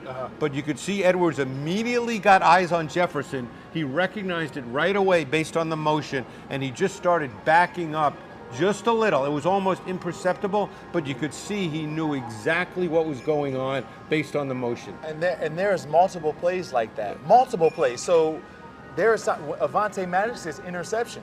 I thought he played really well too, by the way. So what he did was, his man was there. right? He wasn't a man-to-man, but he discouraged the throw by latching to the guy. He knew that his man was covered up for the quarterback, and so he baited him into the throw, showed presence, and as soon as he began to throw his motion up, he just backed up because he was in zone coverage. It was just playing chess with the guys, and that was veteran just plays, a lot of them, and it happened He did that 3 or 4 times. Yeah. The interception was obviously the most visible because he picked it off, but he did a great job in those zone concepts of basically playing the midpoint because you're trying to not allow the throw behind you, but at the same time you're responsible for the flat. Now obviously you would be taught to play deeper to short because you'd rather give up a 4-yard pass than a ball behind you. But I thought he did a great job. Just perfect coverage. Yep. Same way, the 0 blitzes in the red zone. Darius Slay, I'm playing this as if we're getting home. That's how you're taught to play 0. It's not sitting there looking at the man the entire time. It's, hey, once you get to this amount of time in the play, I'm looking at the quarterback because the ball should be out, and if it's not at this point, I should be touching it. You know. So of course, that's why Hobbs got beaten in the Super Bowl by Plexico Burress on the slam and go. Well, he should. You remember that one, right? They should have got home. Though. Right. Well, he was playing him to get home. And then he came to the Eagles after that. Yeah. Greg, let me ask you a question. Sometimes, Sometimes it gets. Greg, on their coverages, we were told they want to play. They want to play more mirror match coverage. Are they able to do that? Are they able to match? You mean the Eagles? Yes. Well, they don't play a ton of pure press, okay? Yes. Which is the term where mirror match comes from if you're truly playing press. But you want to match. We're past the point in this league, I think, personally, where you can just play landmark zone, where you can just drop to a spot and stare at the quarterback. You have got to match routes. That's what they're doing. When you see T.J. Edwards break up a pass, it's when that guy comes into, when he says mirror match, when that guy comes into my zone, I locate him and I'm playing him man until I can pass him on to the next person. Yes. Right? So that's what we're talking about. Back in yesteryear, we would just run to a particular spot in defense and a guy would curl around and catch one in the zone. Now that guy's filling you up and you're man to man in his zone. The term that's used, and it's probably, I think it might be a Fangio term. I don't know if he's the one who created it, but I think the Fangio group, of which Gannon is a part, would use the term. It's match, carry, deliver. Okay. Okay. You match, you carry, and you deliver to someone. You're not delivering to an open void. Right. Also, in T.J. Edwards, we were told by somebody over the last 24 hours who watched the Eagles training camp tape, this person said he could not remember one time that T.J. Edwards beat in coverage. Think about that. In coverage? Yes, in coverage. T.J. Edwards and in coverage. And I think that's understanding, because obviously he's not the best linebacker athlete in the league. Right. But I think that's his understand. It's just like the play I mentioned where he saw the motion and knew exactly what was coming based on the motion. Yeah, we're going to get feels the game and sees the game before it happens. Right. And that's the only thing that you can say about T.J. Edwards because athletically it doesn't make sense. Right. But he senses and feels the game better than everybody else. Another nugget on Edwards. He ran in the 4.8s in the 40 at the combine at 230 pounds. Our friend Bill Polian told me years That's what ago. I ran in college. You ran a 4.95. I ran a 4.8. Well, we did No, it for you baseball my freshman Are you year. sure about that? I ran a 4.8. Was that on a sundial? I got it. I got it. I was also a few lbs lighter than him. Yeah. But Bill Polian told us. A few linebackers? Nice one. That he would never draft a linebacker who ran it in the 4.8s. There was a cutoff point. So he's defying what true. Well, that's why he wasn't drafted. Right. I mean, and by the way, that does happen. There are guys who are not drafted for any number of reasons. He in didn't this have case, the height, the weight, or the speed, but he's defied all that and become a pretty good football Although he's player. a really good college player. Yeah. Really good college player. He was. A super productive college player. I remember him very At well. Wisconsin. 7 against the Vikings, to you guys' point. 7 solo tackles, 10 total, a quarterback hit, a tackle for a loss. He got credited with 1 pass breakup. I actually thought he had 2. Pretty good blitzer, by the way. Yeah. And then I was going to say the untold story is trucking Dalvin Cook on a blitz. I remember and really that. coming fiercely there. Yeah. You've started to see multiple elements from a guy that, honestly, when they drafted Nakobe Dean, we thought he'll be a nice base linebacker. You know, when you need Does he wear the red dot, Edwards? Is he the guy? He does. He's a He smart plays guy. like he's very smart. That's why I asked. Yeah. Jeff, you had a point like a year or two ago. You had heard that he was working. What would?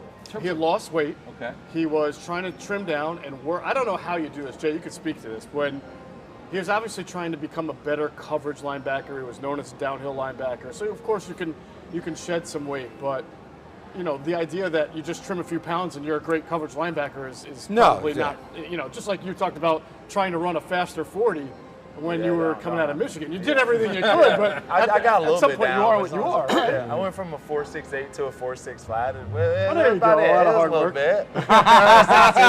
So you're saying Andy ignored the 40 time, but he knew you're a good football player. Yeah, so for receivers, if you get the right one, you can control tempo. Not so much in today's NFL. You rarely see 4.6s make it anymore. Right. But Cup ran a 4.62. Yeah, but you once you control the tempo, and you can recognize, like me, I would cut her out off a little bit faster. I would play with the stem. Right.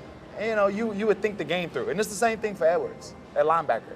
And yes, you can trim a few pounds and shed a little weight and lose a few tenths, but his ability to recognize plays and get to a spot before the second level, the offensive line can reach the second level, it's the same thing in coverage. You're just anticipating faster. And once you recognize that, you'll be better covered. So we see this every year in the draft. We see this every year in athletics where your intelligence as an athlete can take your play speed up. Your play speed is different than your time speed. Correct. Accelerated play speed. It always is. And then we see the opposite where tremendous athletes who don't process well play slower than their time speed. Like the linebacker for the Commanders, Jamin Davis. All right, good example there for Jamin Davis, right. But clearly with Edwards, who's a phenomenal athlete. And with Edwards, you're seeing a guy who's just an okay athlete, but has a much higher accelerated play speed. It's the same thing for every position. It's the same for a quarterback. Sure. A guy that processes the game fast, he can have a noodle arm, but he understands his limits and gets the ball out quicker. Jeff Garcia, Chad Pennington, Tom Brady doesn't have the best arm in the world. Like these guys they process the game a little bit quicker, and that goes across every position. There's ways that you can make the game better for yourself by knowing it. Gardner Minshew's a guy who won 6 Pepsi Rookies of the Week awarded 2019 with John DeFilippo. Right. Being able to process before the snap. If you can do that, and you can win before the snap, you can play in this league as a backup. And Edwards now went from a guy that was an afterthought, as you were talking about, didn't run well enough, didn't have the size. You just didn't see it from him, but where he's taken his game this offseason, actually it started in their offseason program, we should say, to this level, you just wonder, like, how good could this guy be? He's been the thing that you have to say about TJ Edwards, when he's inserted into the game, ever since he's a rookie, he made plays. You just think because he was undrafted and because of his measurables that was a fluke. And eventually you have to say, this is who he is. Right. And it takes a little bit longer for people to accept that when you look at those measurables. Okay. But we're starting to think and starting to realize this is just who this player is. Let me ask you a question, because you know this. I see the tape, but you talk to more people. What was the issue? I'm just curious with Alex Singleton. Like, why? And the reason I ask that is he plays every snap for the Broncos on defense. He's having to because what's Josie Jewell's hurt, but yes. What happened here was he was not comfortable. Like, so last year he was late to plays. Like, they had the linebackers very far back, let's say 7 yards, and he'd be late. He wasn't comfortable with it, so they eventually benched him. But as you know, Greg, he was super highly productive here. Ton of tackles. He's also smaller. So but not that and small. Also, but the design of Jim Schwartz. He wasn't the most physical guy. Yeah. Like that's just me looking at the tape. He wasn't physical. He wasn't like well, I was going to physical say the guy. design of the Jim Schwartz defense was to funnel that run to the outside where Singleton was quick and could make the outside. But the design last year, a lot of teams were able to run inside. And he, as Adam mentioned, he was slow to the Edwards is far better in that area than Singleton. Right. Far Getting better. off blocks is not easier for him than, say, others. But really, the funny question that we have to answer all the time from fans, because of the hype, was, why isn't Nakobe Dean playing? When will Nakobe Dean get on the field? And our response is, well, there's nothing broken right now about the Eagles linebackers. They're actually, I don't think they're actually a strong point. So who are you taking off the field to put Nakobe Dean on right now? It's certainly not going to be TJ. And I thought White would be on the field before Edwards in there. When they go 5-1, when they go 5-1, Edwards is on the field. I never would have. I never would have guessed that. I'm like, this dude is he's overachieving, you know. So based on what he's playing with, and I love to see that because I was that guy, so I love that. Even when you got down to a 4.65. Oh, yeah. Even then, I still got a sleight of hand. Smoke and mirrors, magician, John Denver. Look, you can't hold those Wisconsin linebackers down, right? Hold on. We're going they too make them far. good out there. They We're going breed too them far. strong. Well, But no, I he's guess Ohio probably- State held him down last night. That is true. Yeah. That was not a great performance by Wisconsin last night.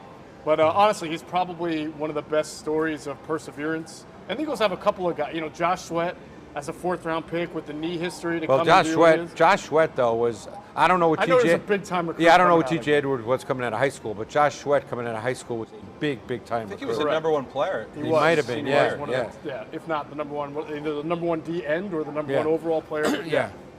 Yeah. All right, we'll move on from Eagles defense. I want to give out a couple more scores here on the YouTube chat. Not surprisingly, we have a lot of Eagles winning. 28-21 says Daz Deals. Tyler Phillips says Birds win 34-24. Mark Aguilera, no relation to Rick, I don't think, says Good call, 38-21 though. Eagles. I like the You call. that? Being Yeah. a New Yorker Aggie. as you are. Aggie. That's right. GG Meta says 42-23 Birds.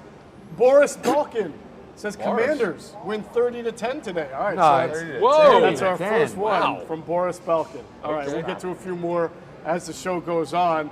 I want to switch topics a little bit to what we were alluding to earlier in the show, and that's this Washington Commanders team's got some weapons that the Eagles have to worry about. Now, the Vikings had some weapons too. The Eagles did a good job against Jefferson, Thielen, of course against Dalvin Cook, but now we're talking about maybe a more well-rounded set of passing weapons with Terry McLaurin, Jahan Dotson, the rookie, Curtis Samuel, who I believe you were saying the offense is sort of running around now. Well, as he a moves movable around a part. lot.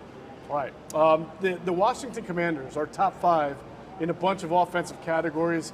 And this is what stands out to me, guys. It's easy to be top 5 in passing if you have to throw the ball a lot because you're from behind. But they are 5 for 5 so far. In the Number red 1 zone. red zone team. 5 for 5. They are also 3rd in the league in 3rd down efficiency at 56%. And they are leading the NFL in 20-plus yard pass plays and 2nd with 40-plus pass plays. Greg, what would you say is the identity right now of the Washington offense? Well, they're a passing team because they can't run it. That's Because the bottom they line. can't run, though. They can't. They have right. not been able to run the ball through 2 games. Okay. You know, I think that if it wasn't for the tragedy that happened with Brian Robinson, he'd be the feature back, not Gibson. Gibson has kind of proven that he's not quite that guy, and they know that as a staff. They just have to play him now because they don't really have anybody else. I don't know what Robinson's status is, whether week 5. He's healed pretty well, yeah. It looks good for week 5. Okay, so I mean, he'll become their feature back.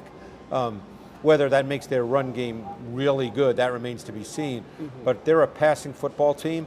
You know, obviously, some people would say, well, they put up yards last week because they were behind, but you still have to make the plays, and they did against a defense that was playing pass.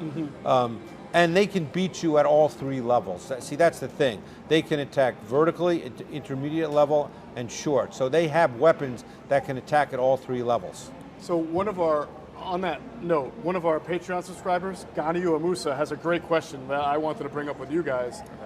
He's asking about Curtis Samuel. Yep. And he wants to know the way the Eagles play their fronts. Although Jason may have already alluded to this they may be less of a 5-man front, but is Curtis Samuel and the way they use him someone who can expose the Eagles' overhang players? We've seen in small doses every once in a while an overhang player have to get into coverage against the wrong kind of guy. If he's like 3, or most of the time, no. When you say 3, you mean lined up as the most interior player in a 3-by-1? Most of the time, I would say no, because when he's in the game, they're going to get into a personnel that's more advantageous to them, right? So if they're going to go nickel, they're going to go dime. They're not going to allow, Hassan Reddick to be caught on him. But if there's a situation where he's in the game and he's in the backfield, like we've seen, or something like that, and he's a flat defender, it could possibly happen. And that's a great point. If he's in the backfield and he's like listed as the running back for that play, Gibson's out, and it occurs, and it happens sometimes, where he's the guy backside, where say this is a perfect example. Number 1 backside goes on a vertical route, and one of the linebackers or the guys has to cover him to the flat, and he's a wheel. That could happen, but will the Eagles allow that to happen? I don't think that they would. And it's interesting you say that because last week against the Lions, Samuel caught a touchdown when he was offset in the backfield. And the Lions were in a 5-1, which we could well see the Eagles play. Now, again, we don't know if the Eagles will play it the same way. Right. All we're saying is they were in a 5-1, okay?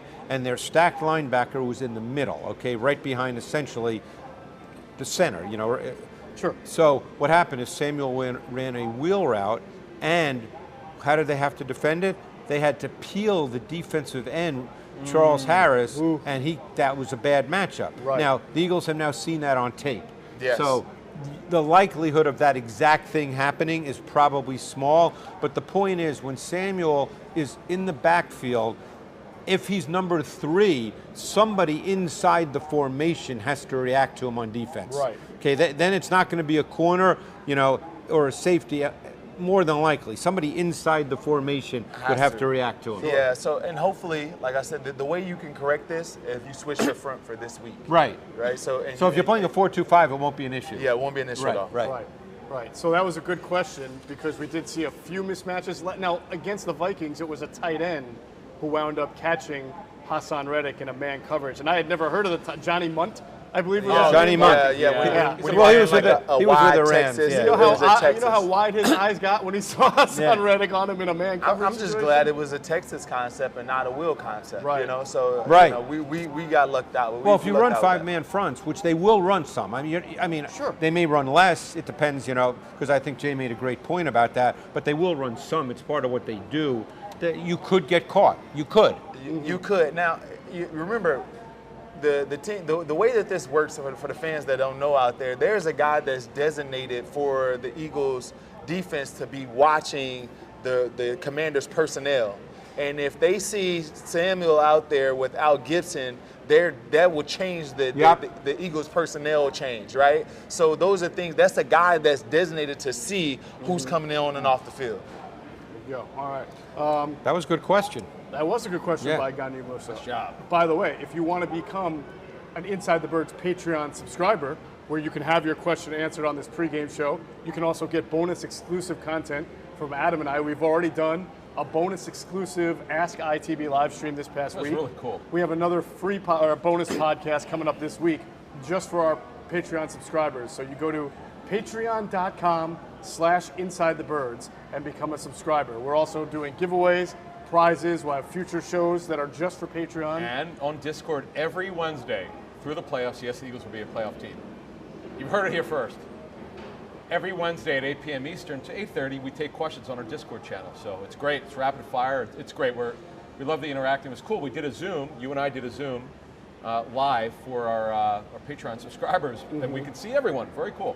Good to see you. It was fun. It was great. So again, patreon.com/InsideTheBirds to become a subscriber to our channel. We appreciate everybody who has subscribed. I want to talk a little bit more about Samuel and this whole Washington weaponry that the Eagles will have to defend. It seemed like week 1. Where is Terry McLaurin now? Because he's not the top target guy through 2 weeks. Through 2 weeks, no. Right. But so are you picking up any trends here? Is it a more diversified offense, and is that going to make him more of a shot play guy, or do you still think he's the most fearsome guy in their offense? Well, so remember, Terry McLaurin is a traditional receiver. Right. And the way Turner runs his offense, they need a grease guy, I call him. Ocean's 11, a grease guy that gets in and out of stuff, you know. And that's Curtis Samuel. Where the guy that's in the backfield, coming in motion, doing all of these intricate things. And they've been using this guy because he's been a matchup nightmare. But when it comes to meat and potatoes offense, Terry McLaurin is your guy. When it comes to winning time, and you have to beat a guy, Terry McLaurin's your guy. So I hate coaches, this is no offense, I hate coaches that focus on the window dressing a little bit too much. You need your meat and potatoes. Johan Dotson's going to be able to break people down man-to-man, and Terry McLaurin is going to be able to break people down man-to-man. And sometimes when you get into these intricate offenses and it's too much side dish, focus on those two guys, and I think you'll have more success. Well, Adam, go ahead. I think people were surprised when Washington drafted Jahan Dotson in the first round, knowing that they had some, deficiencies in other areas. But you had an interesting nugget about wide receiver usage. Yeah, I know Greg said that they had McLaurin a little bit inside. last week he Yeah, played. But Which was rare. He right? prefers one side of the field. It's just what he prefers. That kind of locked him into addressing the position with a Z, which is Dotson, and then you've got Samuel, who's the sort of jackknife player, line him up everywhere. And then, oh, by the way, they have a 6'7" tight end who is recovered well, Logan Thomas, from his ACL injury. Well, here's the thing. That's a good group. They do not believe, the staff, that McLaurin is a true X. Okay? They don't believe that. They think he's really good, but they don't think he's a true X. They don't think he gets off press coverage well, or Well, maybe, I don't know, size. I'm not Also sure. not the big. He might Yeah. be 6'7", but he's not real Yeah, big. Right. They love him and they think that he's really good, but in an ideal world, they wanted to be in a situation where they could be flexible in how they use their receivers. And Dotson, because first of all, as you know, Jeff, being a Penn State guy, he played inside and outside at Penn State. He's fearless and competitive in the middle of the field. Yep. So Dotson fits how they see their offense. And the trust that Wentz has with Dotson started in training camp, and Yeah. it's very clear. Those 2 touchdown catches, we're talking about contested. Yeah. I like to say he's a small receiver who plays like a big receiver, but he runs like a small receiver. Right. Yeah. And I thought Dotson had a touchdown. Was it last week? It was off play action, shotgun play action in the backfield where Wentz kind of held the mesh a little bit. I can't remember if it was last week or week 1. Okay. And Dotson, to me, and you'll remember the play, showed tremendous savvy for a rookie receiver. He understood, because he was on the right of the formation, he understood that he had to get off the line with pace and tempo, not rush his route because they were in the red zone. Sure. Somebody slant. Yeah, Slant, that yeah, he slant caught for toward the the back. touchdown. Yeah. Because if he ran it too fast with the whole mesh thing in the backfield, he would have been out of the end zone. Right. But he Yeah. just understood that I've got to kind of slow play it off the line of scrimmage because that has to tie him up with what goes on in the backfield. And I thought that just showed really good receiver savvy and understanding for a rookie receiver. Well, that was his positives coming out of Penn State. Without question. That he had the savvy and tacticalness in order to run routes. And having that is something that is very hard to coach. And it's like a guy that understands the timing of the play, when a guy's supposed to break open, where I am in the progression, how much time I have, and knowing how to make a guy move left and right. He has that. Adam said something that's very, very troubling to me. In the organization, He says a lot of things that's are troubling. Yeah. In the Troubling. organization, they say he likes to be in one position. Usually that's a player thing. I know. And that's a mental thing. Yeah. Right? I need to be on this side of the field. The only time that we've seen that work is with Peyton and his guys, and Peyton wanted that. Oh, they He never moved. wanted any movement at all. Yeah, Peyton wanted that. Right. But usually from a receiver, I don't care where you put me. Just throw me the ball. Right, I don't right. care if I'm in the backfield, if I'm coming running off the sideline, right. and if it's legal and I get the ball, Well- I don't care. When you start hearing receivers, that's usually saying that I don't trust my hands. Right. I like to be on this side of the field. I That's like a the ball great coming. point. Like that's what that is. See, that's a great point, and I learned that, believe it or not, from a veteran coach, a guy who's actually a very good friend of mine, Al Saunders. I don't know if you know Al at all, Yeah. coach in the league for forever. And I used to sit with him at the combine when we watched receivers, and Yeah. he'd give me a running commentary, and I learned so much. And he would always talk about hand placement. He said that can be taught. He said he hates to hear when people say a receiver has bad hands. Yeah. Because he was always of the belief that you could teach guys how to place their hands to catch the ball. By the way, as a total aside, that's an issue that Christian Watson, the kid from the Packers, has. He doesn't know how to place his hands. And I noticed that watching his college tape, remember you despite said the that. fact that he can run by everybody. Yeah, right. But, maybe McLaurin, I don't know what this about McLaurin Yeah. for a fact, but who knows? Maybe he's just more comfortable in one spot because of the way he places They're his happy hands. when they give him a big Yeah. extension. Yeah. I'm not saying, we're not saying he's a bad receiver. No. So just from technical standpoint, usually when your right hand is on top as a receiver, you're more comfortable. Right. It's your dominant hand, the ball is coming this way. Yeah, Everyone you don't gets the see ball righties in. do this. Yeah. When you're going left and your left hand's on top, this is an uncomfortable position for a receiver. Right. And most guys cheat it by doing this right. when they catch.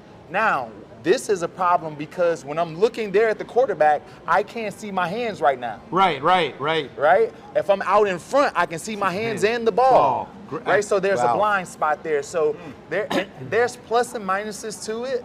And if you catch like this, it's not always a negative. You just have to make sure you're putting your hands forward, and that's what Jerry And Rice of course, the would do. defender then is closer too because Well, it's it's closer behind too. you. It's behind you. There's times, like we can get into Yeah. this, there's times where it's necessary. If a guy's on my Right, hip, right. if a guy's on my hip here and the ball's out in front, If he's trying to undercut, yeah. me putting my hands like this frees my hip up where I can turn upfield. Right.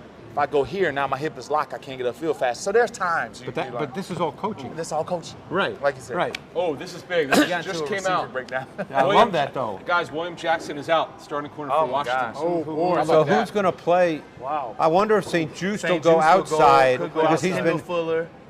So you could even see Curl move into the slot now. I don't know who their next guy up is. That's a big. That's a big. Kendall Fuller's absence been for a them. slot for so many years. Yeah, I would but think that whoever. Can someone else will come pull in. up the? Yeah, I got the it. depth Look, chart? I got it. Who do They've they have?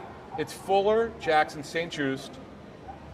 And other than that, they got Wild Goose, who was claimed off waivers. He was with the Jets. He's like a fifth corner. Yeah, he What's was his a- name? Wild Goose? Richard Yeah. Wild, he's from Wisconsin. Yeah, okay, Rashad gotcha. Wild Goose. Christian Gotcha. Holmes, who's a seventh rounder. Fields. And Castro Fields, who was claimed off waivers for the Niners. That is Who not are good. their safeties?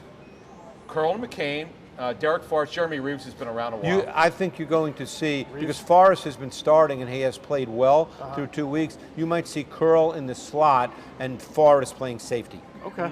Oh, something to watch for. William Jackson is out today. Forrest starting has been pretty cornerback good. So that's for the all zone. Commanders. Because They're going to play a lot more zone. Yeah.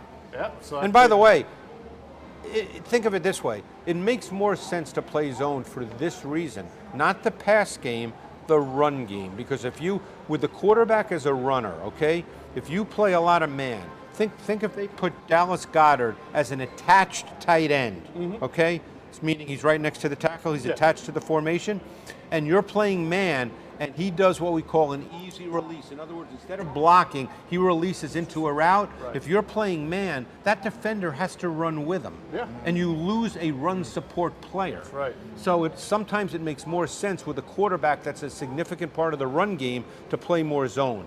All right, the Eagles have 5 inactives: Ian Book, Reed Blankenship, Trey Sermon, Janoris Robinson, and Josh Hill. So, By the way, Janoris Cal- Robinson was a fascinating pickup. I Hold- watched hold him that coming thought. out of Florida State. So the Calcaterra is active for the first time. He will be their third tight end. Tell us about Second Janoris tight end. Robinson. Second tight end. Second tight. Wait. No. Dallas Goedert. And Oh, I'm sorry, Jack Stoll. Yeah, Jack Jack Stoll. Stoll. Yeah. Yeah. Janoris Robinson is long, athletic. He's an edge player. He can rush the quarterback. He was a fourth-round pick, so was I a don't know fourth-round pick. what happened. I'm not there. New coach, new regime cleansing. It Yeah, happens all the time. I don't know why. Okay, we can't speak to that. Right. But I thought he was a legitimate prospect coming out of Florida State because of his length. He can bend a little bit. I liked his tape at Florida State. Huh. All right, well, we'll see. I mean, the Eagles sort of take. I sort of talk about how sometimes they just take a guy with traits. He has traits. You know, a couple years ago they traded for Gennard Avery, who had traits. It didn't necessarily work out. Right. But Well, he they played give it a snaps shot. though last year. He played a lot of snaps. He did. Not exactly in the role I mean, they envisioned. but right? yeah. You can say he didn't have a phenomenal year, but he played a lot of snaps. He did.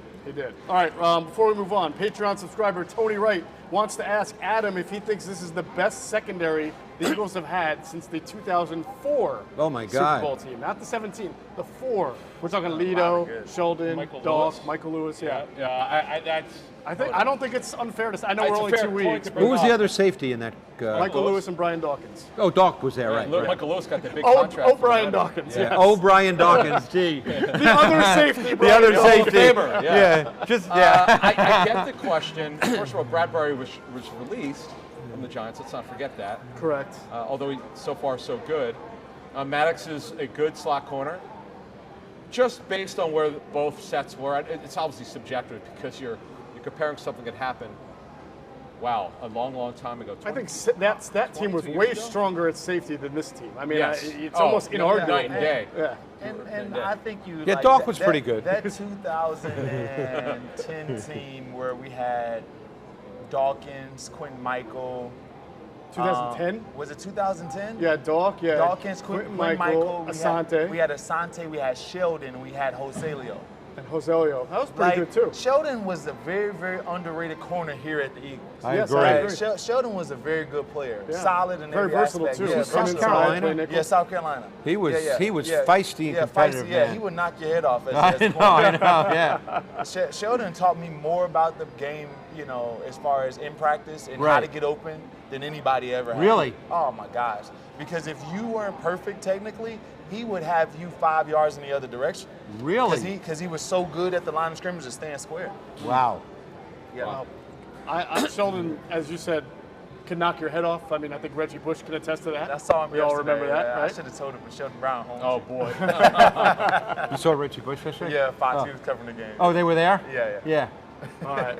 Well, let's flip it and talk a little bit about the Eagles' weapons. I think any concerns that fans had, media had, whatever, after week one, when A.J. Brown was literally the target in the passing offense, were probably quelled a little bit after Monday night's game. You saw Dallas Goedert heavily involved. You saw Devontae Smith heavily involved, and you still saw A.J. Brown. Brown and Goddard each had 5 receptions. Devontae Smith had 7. Only 2 for Quez, but obviously he had one big one in the big touchdown. I don't know in this offense, and there might be a game, but I don't know if he'll be a volume receiver. I think Quez, he'll I be. agree. I think he'll be a Oh, big yeah. play 2 or 3 receiver, shots. and he'll make That's it. plays. But I don't know if he'll be a volume receiver. I think it's going to help him, though. I think if he can be a big play No, receiver. no, I'm not saying it's bad. Oh, yeah, no, bad thing. Yeah. I think it'll help him. And I told them, you told, Quentin, I was like, Quez, if he gets 4 or 5 of those this year, Yeah. somebody's going to give him a chance. No question. All right. But you don't get 4 guys that each have 120 targets in No. an No, you just offense. don't. No, but the Yeah. great thing is they've got someone who could run deep. They've Right. got the intermediate level. Okay, and although A.J. Brown, you could go deep because he can leverage, they got something going on today. Without William Jackson, obviously the Washington cannot play a lot of man. They just don't have enough corners left. It's hard for them. They It's won't. be hard for them. So what's the matchup you guys see? Again, I don't mean man-to-man change- matchup, I but wanna in change general, my you Jalen Hurts, you're going to see a lot of zone coverage today. I know you brought up Goddard, maybe from an attached standpoint, but what's the matchup you really like for Jalen Hurts to his receivers? Whoever the guy that's replacing Jackson, throw it at him. See if he can cover. Now, does Jackson usually play on one side? Yeah, and stay Jackson's there? the left. Jackson's the left corner, and Fuller's the right corner. Yeah, so All right. as we're looking at it from the offensive side, Jackson's on the right. Fuller's Correct. on the left. Right. So Yeah, and that's they- so, yeah, 'cause normally they don't maybe a match Devontae up. Smith Right. kind of matchup then, right? The receiver. It all depends on where the strength, the Yeah, passing strength yeah, is for yeah. that play. Jason, what are these talks like on the sideline with your coordinator or position coach? When a guy, let's say, is a late inactive or gets hurt pregame, whatever the case may be, do they say, hey, so-and-so's out, listen, this guy's on the field, replacing him, we're going after him like this? Do they do that? Yeah, it all depends on who the coordinator is. I thought Andy was too nice to guys at times, because Andy wanted to stick with his game plan, right? If he had a game plan and overall he felt like he can run the ball, or Travis Kelce has the best matchup, he's going to stay on put. There are some coordinators that will throw the ball at that guy every time they get a passing opportunity, and I wish Coach Reed was more like that guy. At times, especially if you have a guy that's bad out there, there's some coordinators like, hey, I'm scrapping what we have, and we're going to attack this guy. You can always, by the way, even in zone, create a one-on-one. Always. Yeah. Let's say here, think of it this way. So let's say you want to line up, and you see this formation in the NFL all the time. Let's say the Eagles want to play with 2 tight ends. You can line up with 2 tight ends attached, closed formation to the boundary, and twins to the field, okay? The outside receiver, because of that formation, is going to get a one-on-one matchup with the corner simply based on the formation. By the numbers. Yeah. Okay? So you can always do that. That's why it always bothers me when I hear coaches say, like you're hearing in Atlanta now with Kyle Pitts, well, we can't get him, it just doesn't work in the offense though yet. come on. You can always get a ball to a receiver. Don't you agree? I've never heard a coach Always. say they couldn't Always. scheme a guy Always. open. You can always get a That's ball how you to a always receiver. When a guy's a couple catches away from, Right, right. some incentive, they get it to him, They right? get it to him, yeah. It's a good point. You can always get a ball to a receiver based on formation and use of personnel. What would you say is the biggest reason? Because this is the first game William Jackson's going to miss, I think, that the Washington defense has struggled. I think They're he giving missed up games about 30 last points year. a game. What's that? He missed games last year, if I'm not mistaken. Yeah. And they weren't very good on defense last year. No, they were bad. either. And remember, everybody thought that would be their strength. Yes. till Yeah, the the first one, they season. got 5 first-round picks in the front 7 alone. I know. I mean, And it's unfortunate their second-round pick this year from Alabama, Mathis, is done for the year because he was a really good player, too. right. But so what do you see in that, Greg? Why aren't they better? That's a tough question. I mean, and I'm being honest. We I asked mean, I the haven't tough questions studied on the them. show. I haven't studied them in the detail. You know, just that one team over a long, period of time.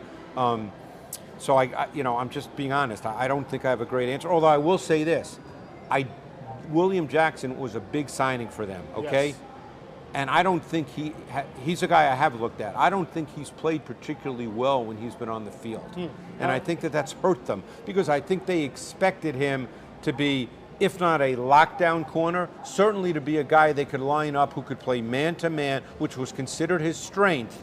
And they could deal with that and then deal with the rest of the defense because, hey, we have a guy who can play man. And I don't think he's been as good as advertised or hoped.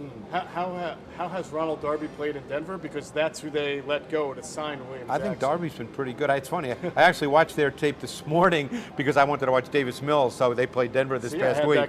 Right, we had that connection. I think Darby's played pretty well. Right. Yeah. I mean, now, different scheme, different personnel around him, but I mean, that's the guy that they let go to pay. Darby's going to end up with a 10, 12-year career. Yeah, he is. And he's He's not always in position. Yeah, I mean, he's not a Hall of Famer or anything, but he's going to play a 10, 12-year career and be a solid player every year. Darby's always in position. Yeah. The times that he struggles is that a guy just out-athletes him. Yeah. He's bigger, he's stronger. He can get the ball from him, But Jackson is prototypical. That's why he was drafted where he was in the first round out of Houston. That's why he was signed, because he's long, he's athletic. I believe he ran exceptionally well at the combine, if memory serves me correctly. Yep. I think he ran under a 4.4. Yeah. And everybody just viewed this guy as the prototype of what you want at the corner position. How's St. Juste played? I really liked him coming out of Minnesota. They moved him into the slot. this I year, don't, right? again, I'm not there. Yeah. I did not see him as a slot. He's 6'3". Yeah, he's a big body guy. Slots. I mean, I don't like it because I think that Kyle Fuller is one of the best slots in the league. Right. it's Kendall, isn't Oh, it? not Kyle. Kendall, yeah, Kendall yeah. Fuller is one I of the didn't best mean slots in that, the but no problem with and they got him from Kansas City. I thought that he was one of the better ones in the league. Yeah. So keep him there and put the bigger body outside. Yeah, to me, St. Juste is an outside corner, but again, I'm not there. We'll have to play today. I think he's going to be out there today. Yeah. All right. Well, first of all, I want to say thanks to the audience. We're closing in on 1,000 live viewers, which is incredible. And I don't want to. It's all because of Caplan. It is because of Caplan. Yeah. No, I don't. I'm not. I'm not above patting ourselves on the back, but what Jason Avant did with the Terry McLaurin Don't break your arm breakdown- patting yourself on the back, Oh, Jeff. trust me, I'll have both hanging. But what Jason Avant gave us last segment, we're talking about McLaurin on how I love that. wide receivers. You're not going to get that on any other Eagles And it wasn't pregame show scripted either. in this area or anywhere. So this is why we do what we do on ITV Pregame Live for this kind of breakdown. So phenomenal job there. I also want to thank our friends at PHL Sports Nation, enhancing the fans' experience with their coverage of all Philadelphia sports teams. They are for the fan, by the fan. That's their motto. So make sure you check them out at phlsportsnation.com. They're also on Twitter at PHL Sports Nation. You know what we haven't done today? We haven't talked a lot about the trenches. I think we need to talk about the trenches today for both teams because that's where I'm told games are won in the NFL. Yes? Yeah. Trenches? Yeah. Sometimes. Blocking, tackling, That's all I for hear the at most part? Michigan on Saturday. It could be today. Let's talk about Well, the Eagles. Harbaugh, that's all I'm sure he talks about. Yeah, that's it. You have to assume one of the better advantages for the Eagles today will be in their run game with their RPO focus and even with their occasional downhill presence. They get their run game going, averaging 190 rushing yards a game. That is second to only the Cleveland Browns as far as average per game. Maybe the two best O-lines in the league right there. There you go. That'll do it. And the Birds are averaging more than 5 yards a carry, and they lead the NFL so far with 6 rushing touchdowns. On the flip side, Washington's got one of the worst run defenses in the NFL, despite, as I mentioned, having a lot of first-round picks on that defensive line. Greg, you said you're not sure overall why Washington's not doing a great job defensively for over a year now. Is there anything in run defense that you're noticing that they don't do well? I think they've got an issue at linebacker. I think Cole Holcomb is a solid player. In some ways he's like TJ Edwards. He's that kind of guy. I think they are really struggling with their second linebacker. Jamin Davis has not proven to be yet. Maybe he will. But everybody throws around the word instincts. I don't think he sees things with the way he needs to. Sure. And for a guy who's 6'3", 235, and is prototypical, if you drew up a linebacker in terms of size and athleticism, they've ended up playing David Mayo at linebacker, and David Mayo I'm sure he's a nice guy, Played for Ryan. but David Mayo is not the guy you want to be playing a lot of snaps. I mean, right? I mean, Sure, we're he's a talking, nice guy. You're right. we're It's talking- just we're funny. talking football. That's my favorite line of the show We're talking right there. football, I'm right? sure he's a It's not nice personal. guy. We're talking football. Well, It's never you know- personal. It's never personal. She had a nice personality. Yeah, right.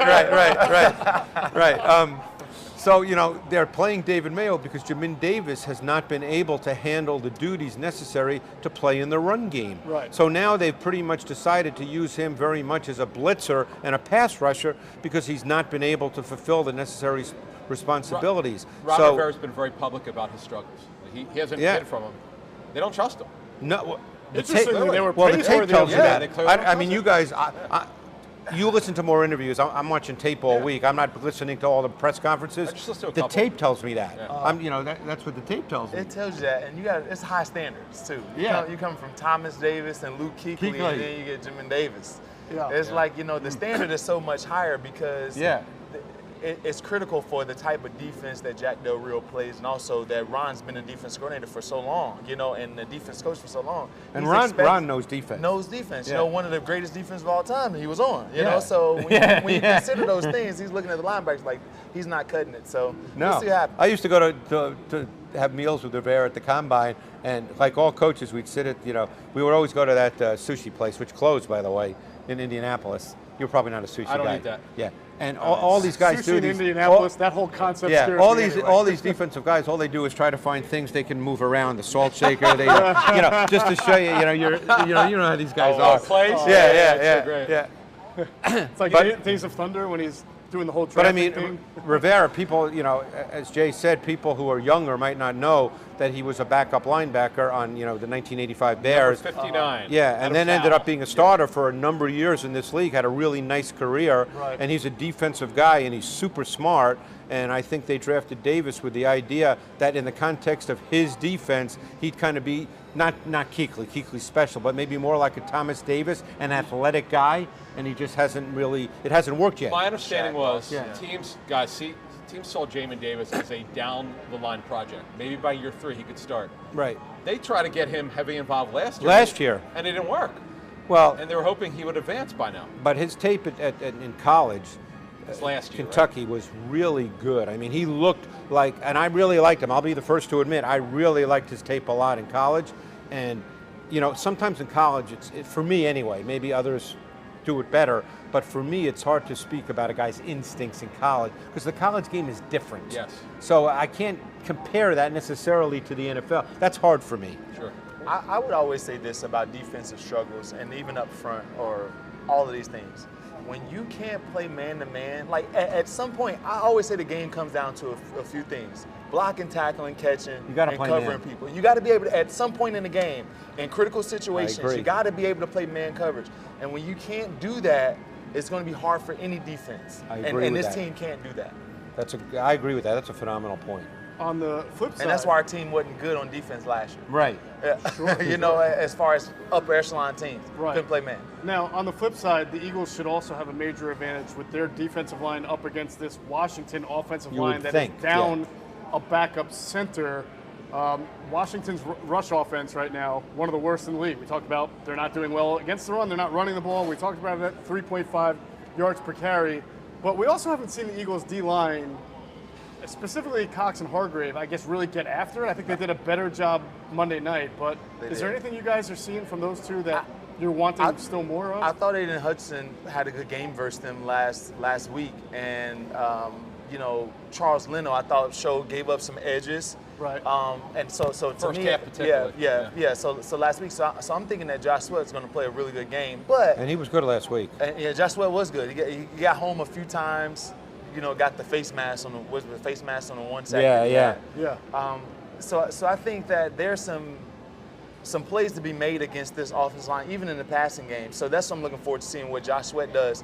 And yes, with a few more blitzes, they can get home. But I think it's been underwhelming as far as just their straight 4 and 5 man pass rush. They haven't generated the type of pressure we thought they would. Greg, they played some wide 9 in week 1. Did they play any this past Yeah, week? oh yeah. Okay, they are That's playing. part of it, yeah, Okay, because good. first of all, when you line up with 5 down, your 2 ends are playing outside. Okay. So, you know, you're going to see that for sure. You know, the question for me is how much. Last week, the Commanders played a ton of 11 personnel, but they also got behind. So I don't know, you know, they didn't play as much week 1, but I think ultimately that's what they are, because they've got weapons. You know, they want to have Samuel, Dotson, and McLaurin on the field. So it'd be interesting to see, for instance, how much Jordan Davis plays in this game. Week 1, 22 snaps. Last week, 21 snaps. I thought he was better week 1 than he was last week. Last week, he played twice, 4 consecutive snaps, and on the 4th snap, he was gassed. Yeah, I want to get into Jordan Davis in a second and that point. First, I want to tell everybody about our production team. They are amazing. It's Public Square and Rebel Hill, and they're back again for Inside the Birds. The team of James and Zach, they're back behind the controls, bringing Inside the Birds to you in high definition with great graphics, videos, and more. So make sure you contact Public Square Media and Rebel Hill Productions to produce your webcast, your podcast, your live show, anything you can dream of. This team can bring it to life. We are eternally thankful for the work that James and Zach do. They are phenomenal. So again, make sure you're reaching out to Public Square and Rebel Hill. Get them to produce anything you want from an audiovisual standpoint. They do a great job. So Jordan Davis, we were talking about, not playing a whole lot. And I got to say, next to why is Nakobe Dean not playing, maybe even more that we get, why does Jordan Davis not play more? You just said something very interesting. He looked gassed. He's playing the same way he played at Georgia. So I guess Kirby Smart must be an idiot too. Of course. I mean, he never played on 3rd down at Georgia unless it was 3rd and short. He's a run defender. Right. Now, I personally believe the Eagles didn't draft him solely to be that, but that's going to take time. They traded up in the 1st round to draft him with the 13th pick. You don't, to me, you don't do that to have a guy play in a passing league only on run downs. Right. So eventually, ideally, he's going to be more than that. But right now, he's a run defender. So he's playing essentially the exact same number of snaps he played at Georgia in his last year at Georgia. It would be kind of silly to have expected Jordan Davis to come to the NFL and play more snaps and be more conditioned to play and have everything ready than he did in college. And be used in a way he wasn't used in college. Right. Well, so early in the preseason, we were talking about how Jordan Davis was, you know, rushing gaps and not going head up and those things in camp, and we see why. They want to advance his pass rushing ability. Now, what kind of advanced his draft stock was the ability to run that 4.840 from being so big. Now, automatically, you assume that this guy's going to be a great pass rusher because of this explosion. But it doesn't always equate like that on film. No, and they're 2 different traits. You know, and the other thing about Jordan Davis, he will always have plays where he just moves people. There'll be always plays like that. Yeah. But he has one issue, and I'm sure you see it too. He stands up. He plays too high. And no matter how big you are or how strong you are in a small space, if you play high in the NFL, you will not be consistent. Is that a byproduct? All you have to sit down. What's that? Offensive line just has to sit down. Yeah. You can't move a guy that's that low. Yeah. Is that a byproduct of being that big, playing snaps, getting tired, and then you lose your technique and your leverage when you're that big? It could be. I mean, that's what I've often heard with the biggest guys. The guys who weigh in the 340, 350 and plus, that they get tired quicker and they lose their technique and leverage. I mean, we're going to find out. Yeah. I mean, like I said, he was not drafted to play 20 snaps only in run defense. Correct. However, the expectation for year 1 that's what the expectation for year 1. Well, yeah, but with 2 established veterans, he wasn't going to play a ton. Correct. Right. But after this year, if Cox doesn't come back, he has to start. And you would expect him to play at least 40 snaps. Easily, yes. If I'm the Eagles, first-class ticket to the defensive line camp that Von Miller and Aaron Donald throw in the offseason. First-class ticket right there for a week. Listen to these guys, and that's what I would be doing. I thought that was just edge rushers. So they let the big guys in? Well, Aaron Donald's in there. Yeah, they let he's a pass rusher. Well, he's pretty good at it. He's pretty good at it. He's Greg. One thing, you did say he looked gassed a little bit? On the 4th, twice, there were 2 times in the game he played 4 consecutive snaps. Okay. The 4th snap, he just stood right up. As you could tell, he's... Now, I don't know if he was tired, but he just stood right up. Okay. Adam, what is the organizational vibe right now with Jordan Davis? They had to expect that he was a project. They knew even said that. What we were told by multiple people was when they drafted him, they knew that he had technique work, how to get in better shape, but had unbelievable gifts, which they wanted to build upon over a series of months and years. Right. It's not going to happen right away. But you do get concerned about if he's not. See, I'm not concerned at all. This is no, what, but in terms of shape. You well, that's that's different. The thing, that's what you want to make sure. And that's that his weight. Now they say his weight's supposed to be where it is, but that would be the different. only thing. Conditioning. Not the only thing. That would be a concern only because where did he go to college? Georgia. They have probably as good the facilities as any place in the country. Right, yeah. And if they couldn't get him down to, you know, whatever the right weight, you know, then you have to think. I'm always concerned. Yeah. When it comes to stuff like this, Yeah. because this is just my thought. You draft players that are going to affect the team and play right now, and be who they are right now. In the first round. That's just me. Some people go with the potential, and we haven't done really well with potential with our draft. It's crazy. Many moon ago, the Eagles drafted another very large player from the same school, Georgia, different side of the line, who had, I don't know if it's weight issues or whatever you want to call it. His name was Max Gillies. And I think that the Eagles thought that they would be able to get him into better shape, but it never really materialized. Until after his career, he lost a ton of weight after mid-rounder, his career. third or fourth round? He was a fourth round pick. He was a fourth round. Max Gillis, yeah. And I know this, that the late great Howard Mudd was not a fan of Max Gillis. Well, he wasn't a fan in general of really big, beefy. Yes, No, he wanted exactly. one of the He small wanted guys. small guys. Right. Yes. Right. But talking about I know we're going way back into personality this, there, right? boy. Howard Mudd. Yeah. All right. Are you guys aware of the sports stock market, Jason? I know you are. Yeah. Somebody ever buy stock in you when you were young? It wasn't a thing then. There wasn't a thing then? Well, Not for slot Mojo, receivers? our friends at Mojo have made it a thing. They are an app that allows you to turn sports into a stock market, and you can test your own sports knowledge by, figuring out if you can buy stock in the right players and sort of profit off it. And of course, this makes sense. You want to find the player who's going to be on the rise, right? You want to buy stock in that guy who nobody knows about. Then he has a breakout game, and all of a sudden you see his share prices go up and down. But Adam, as you know, with Mojo, it's not just about what you do during the season. It's about what's going on with you in the off season that could shape the way your stock goes up or goes down. And you can build a portfolio. It's a great app. It's a great way, if you think you're really savvy, to test your sports knowledge and your knowledge of maybe the stock market and how that works, and apply that into buying stock in players. So you can check out Adam and I Twitter account at Caplan NFL, at Geoff Mosher NFL. We tweeted earlier some players that you might want to start investing in to see if their stock rises. And really how it works with Mojo is it's just skill position players, quarterbacks, wide receivers, tight ends, running backs. And listen, you can put together a really nice, diverse portfolio by and make yourself some money, and you can prove to be the smartest guy in the room using Mojo and investing in athletes. So it's available in New Jersey on iOS or just by downloading the Mojo app. You'll get a chance to win $10,000 in free shares of player stock. So there'll be a link in the description box on YouTube of this show or the podcast going forward to that'll take you right to Mojo's app. You got to be 21 or over and physically located in New Jersey to trade on Mojo. If you got a gambling problem, help is available at 1-800-GAMBLER. So right now, that's a good question. Who's a good buy low prospect today in this game? Well, now I thought maybe like a J.D. McKissick. He might. Check because Wentz has been checking it down, but I'll tell you what, without William Jackson in this game, not that Quez Watkins is a guy who's going to catch a lot of passes. It doesn't have to be a lot of catches, though. No, right? but we'll get into our players of the game. I kind of an idea of who we all like. But that is a big absence, and I'm really interested to see how the Eagles attack that. All right, well, interesting to see what kind of share price you could get Quez Watkins probably cheap today on Mojo. Probably cheap. Yeah. Let's talk about our players of the game, because I noticed we all had kinesis going on before this show, most of us at least. Jason, I'll start with you. Who's going to be the player of the game today? I think Josh Sweat's going to have a breakout game. I thought that the way that he finished the game last week is confidence building. I think that he's going to get home here.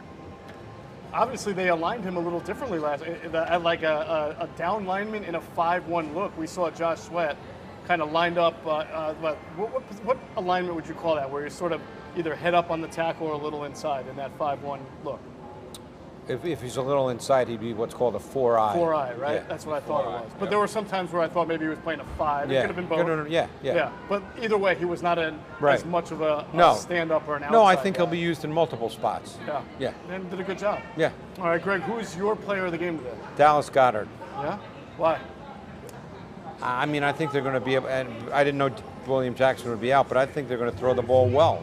Sure. And I think Goddard's going to be a big factor in that because I think they're going to struggle to match up to the tight end. All right. Adam, who's your player of the game? Same one. Dallas Goedert? We agree, and All right. Goddard got them last year for one of his best games of his career. 7 for 135 and 9 targets. They just don't have anyone who can handle this guy. You saw he's averaging just under 18 yards per catch. He's a guy I expect to be heavily targeted today. Yeah, you know what? For the same exact reasons, I also chose Dallas Goedert as the player of the game. Yeah, you were the only one that went defense, so I like that you decided to, we zigged, you zagged. It's okay. I hear you. I think all of you guys are going to be wrong on this. All right. He's not getting the target. Sweaty will do well. Sweaty will do well. Oh, that won't be good for fantasy, though. All right. So big game, at least most of us expect from Dallas Goedert. Jason, not so much. He's not getting the target. All right, before we take one last look at the line and the total, we want to let you know that food here at Jack's Bar and Grill, it's now available at Bet Rivers Sportsbook every weekend, every Birds game also. You got $2 Miller Lights, $15 bottomless chips and salsa, $12 pretzel bites, and $16 easy peel shrimp. They also have some great contests, like the Spin and Win contest, where you can qualify with game day bets in the Bet Rivers Sportsbook to enter the Spin and Win contest, which is held every Birds home game.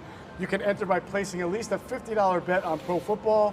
Of course, there's a maximum number of entries per wager, being 3 per transaction. 8 winners are pulled via random drawing to spin the wheel. And the prizes include free play, cash, and 2 tickets to a Birds home game. If the Eagles win, 2 more winners get selected. Then they've also got the Choose the Champs Weekly Pick'em Challenge. And in September only, there's the 88,000 River of Clubs Challenge. Guests earn entries all month long, and they activate their entries starting at 6:30 on days of drawing. Drawings are held Fridays and Saturdays at 8 p.m. and 10 p.m. 5 winners from each drawing pick an envelope containing either cash or a free play prize. If you review a club, you'll win a group bonus or cash progressive bonuses. You got that. You got the Choose the Champs Weekly Pick'em Challenge. Of course, like I said, Spin to Win contest. It's all here at Rivers Casino and Sportsbook, where Philly loves a winner. All right, let's get to the line and the total. Now, the Eagles are favored yet again. 3 straight weeks, the Eagles have been the favorites. This time at the Bet Rivers Sports app, or here at Bet Rivers Casino, the Eagles are now 6-point favorites. Oh, it hasn't moved after Has Jackson. not moved, Okay, right. all right, that's a big 6-point favorites, and a total of 47.5. So I will start with our 2 undefeated guys so far, and that's Jason and Adam. Jason, who's going to win this game? I got the Birds winning this game 30-27. I think it'll be a close game with the late push, you know. Sure. Yeah, so I think Washington. Okay. All right, a little week 3 win on a field goal like 2017 against the Giants? Yeah, I think it'll be a defensive stop that wins the game. Oh, a defensive stop wins the game. All right, but you got the Birds up 30-27. Adam, you have also picked the Eagles correctly, 2-0. Yeah, I've got the Eagles 27-20, though I didn't know about William Jackson when we decided these scores, so I would probably go a little bit higher, but nevertheless. 47-20? Yeah.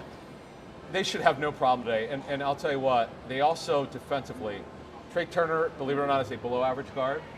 It's funny, Trey Turner and Andrew Norwell were some of the best guards in the NFL for many years. They're no longer even close to that. I see Sweaty and I see Hargrave bouncing back. He needs to be more of a factor. He was better last week. They should feast on this D-line. It wouldn't surprise me at all, as long as they're not flat in the beginning of the game, for them to run this game today to do very, very well. All right, Greg, we fell behind because we both picked the Vikings. Shame on us for Monday night. Gee, I can't even remember that. Yeah, well, I had to remind you. This is what happens at your age, I understand. I know. What do you got? Well, see, here's a perfect example. I know I picked the Eagles, but I can't remember the score. See, I'll there help you go, out. Adam. How about 31-24? Does that sound good? I think I picked that Sounds good. score. You know, it's yeah, reasonable. yeah. There you go. Greg picks Eagles 31-24. It's going to be a clean sweep, as I am also picking the Eagles today over the Commanders 33-26. I like a high-scoring game between these two offenses. All right, remember, you can bet the game right here at Rivers Casino and Sportsbook in Philadelphia or on the Bet Rivers app. We want to thank Rivers, Sky Motor Cars, the teams at Rebel Hill and Public Square, our friends at Mojo, our friends at PHL Sports Nation. Coverage of this game will be immediately after on InsideTheBirds.com, and also the post-game show with Adam, myself, and Trey Thomas about a half hour at the end of the game. So for Jason Avant and Greg Cosell and Adam Caplan, I'm Geoff Mosher. Thanks for watching another Inside the Birds pregame live. Enjoy the game. See you next week.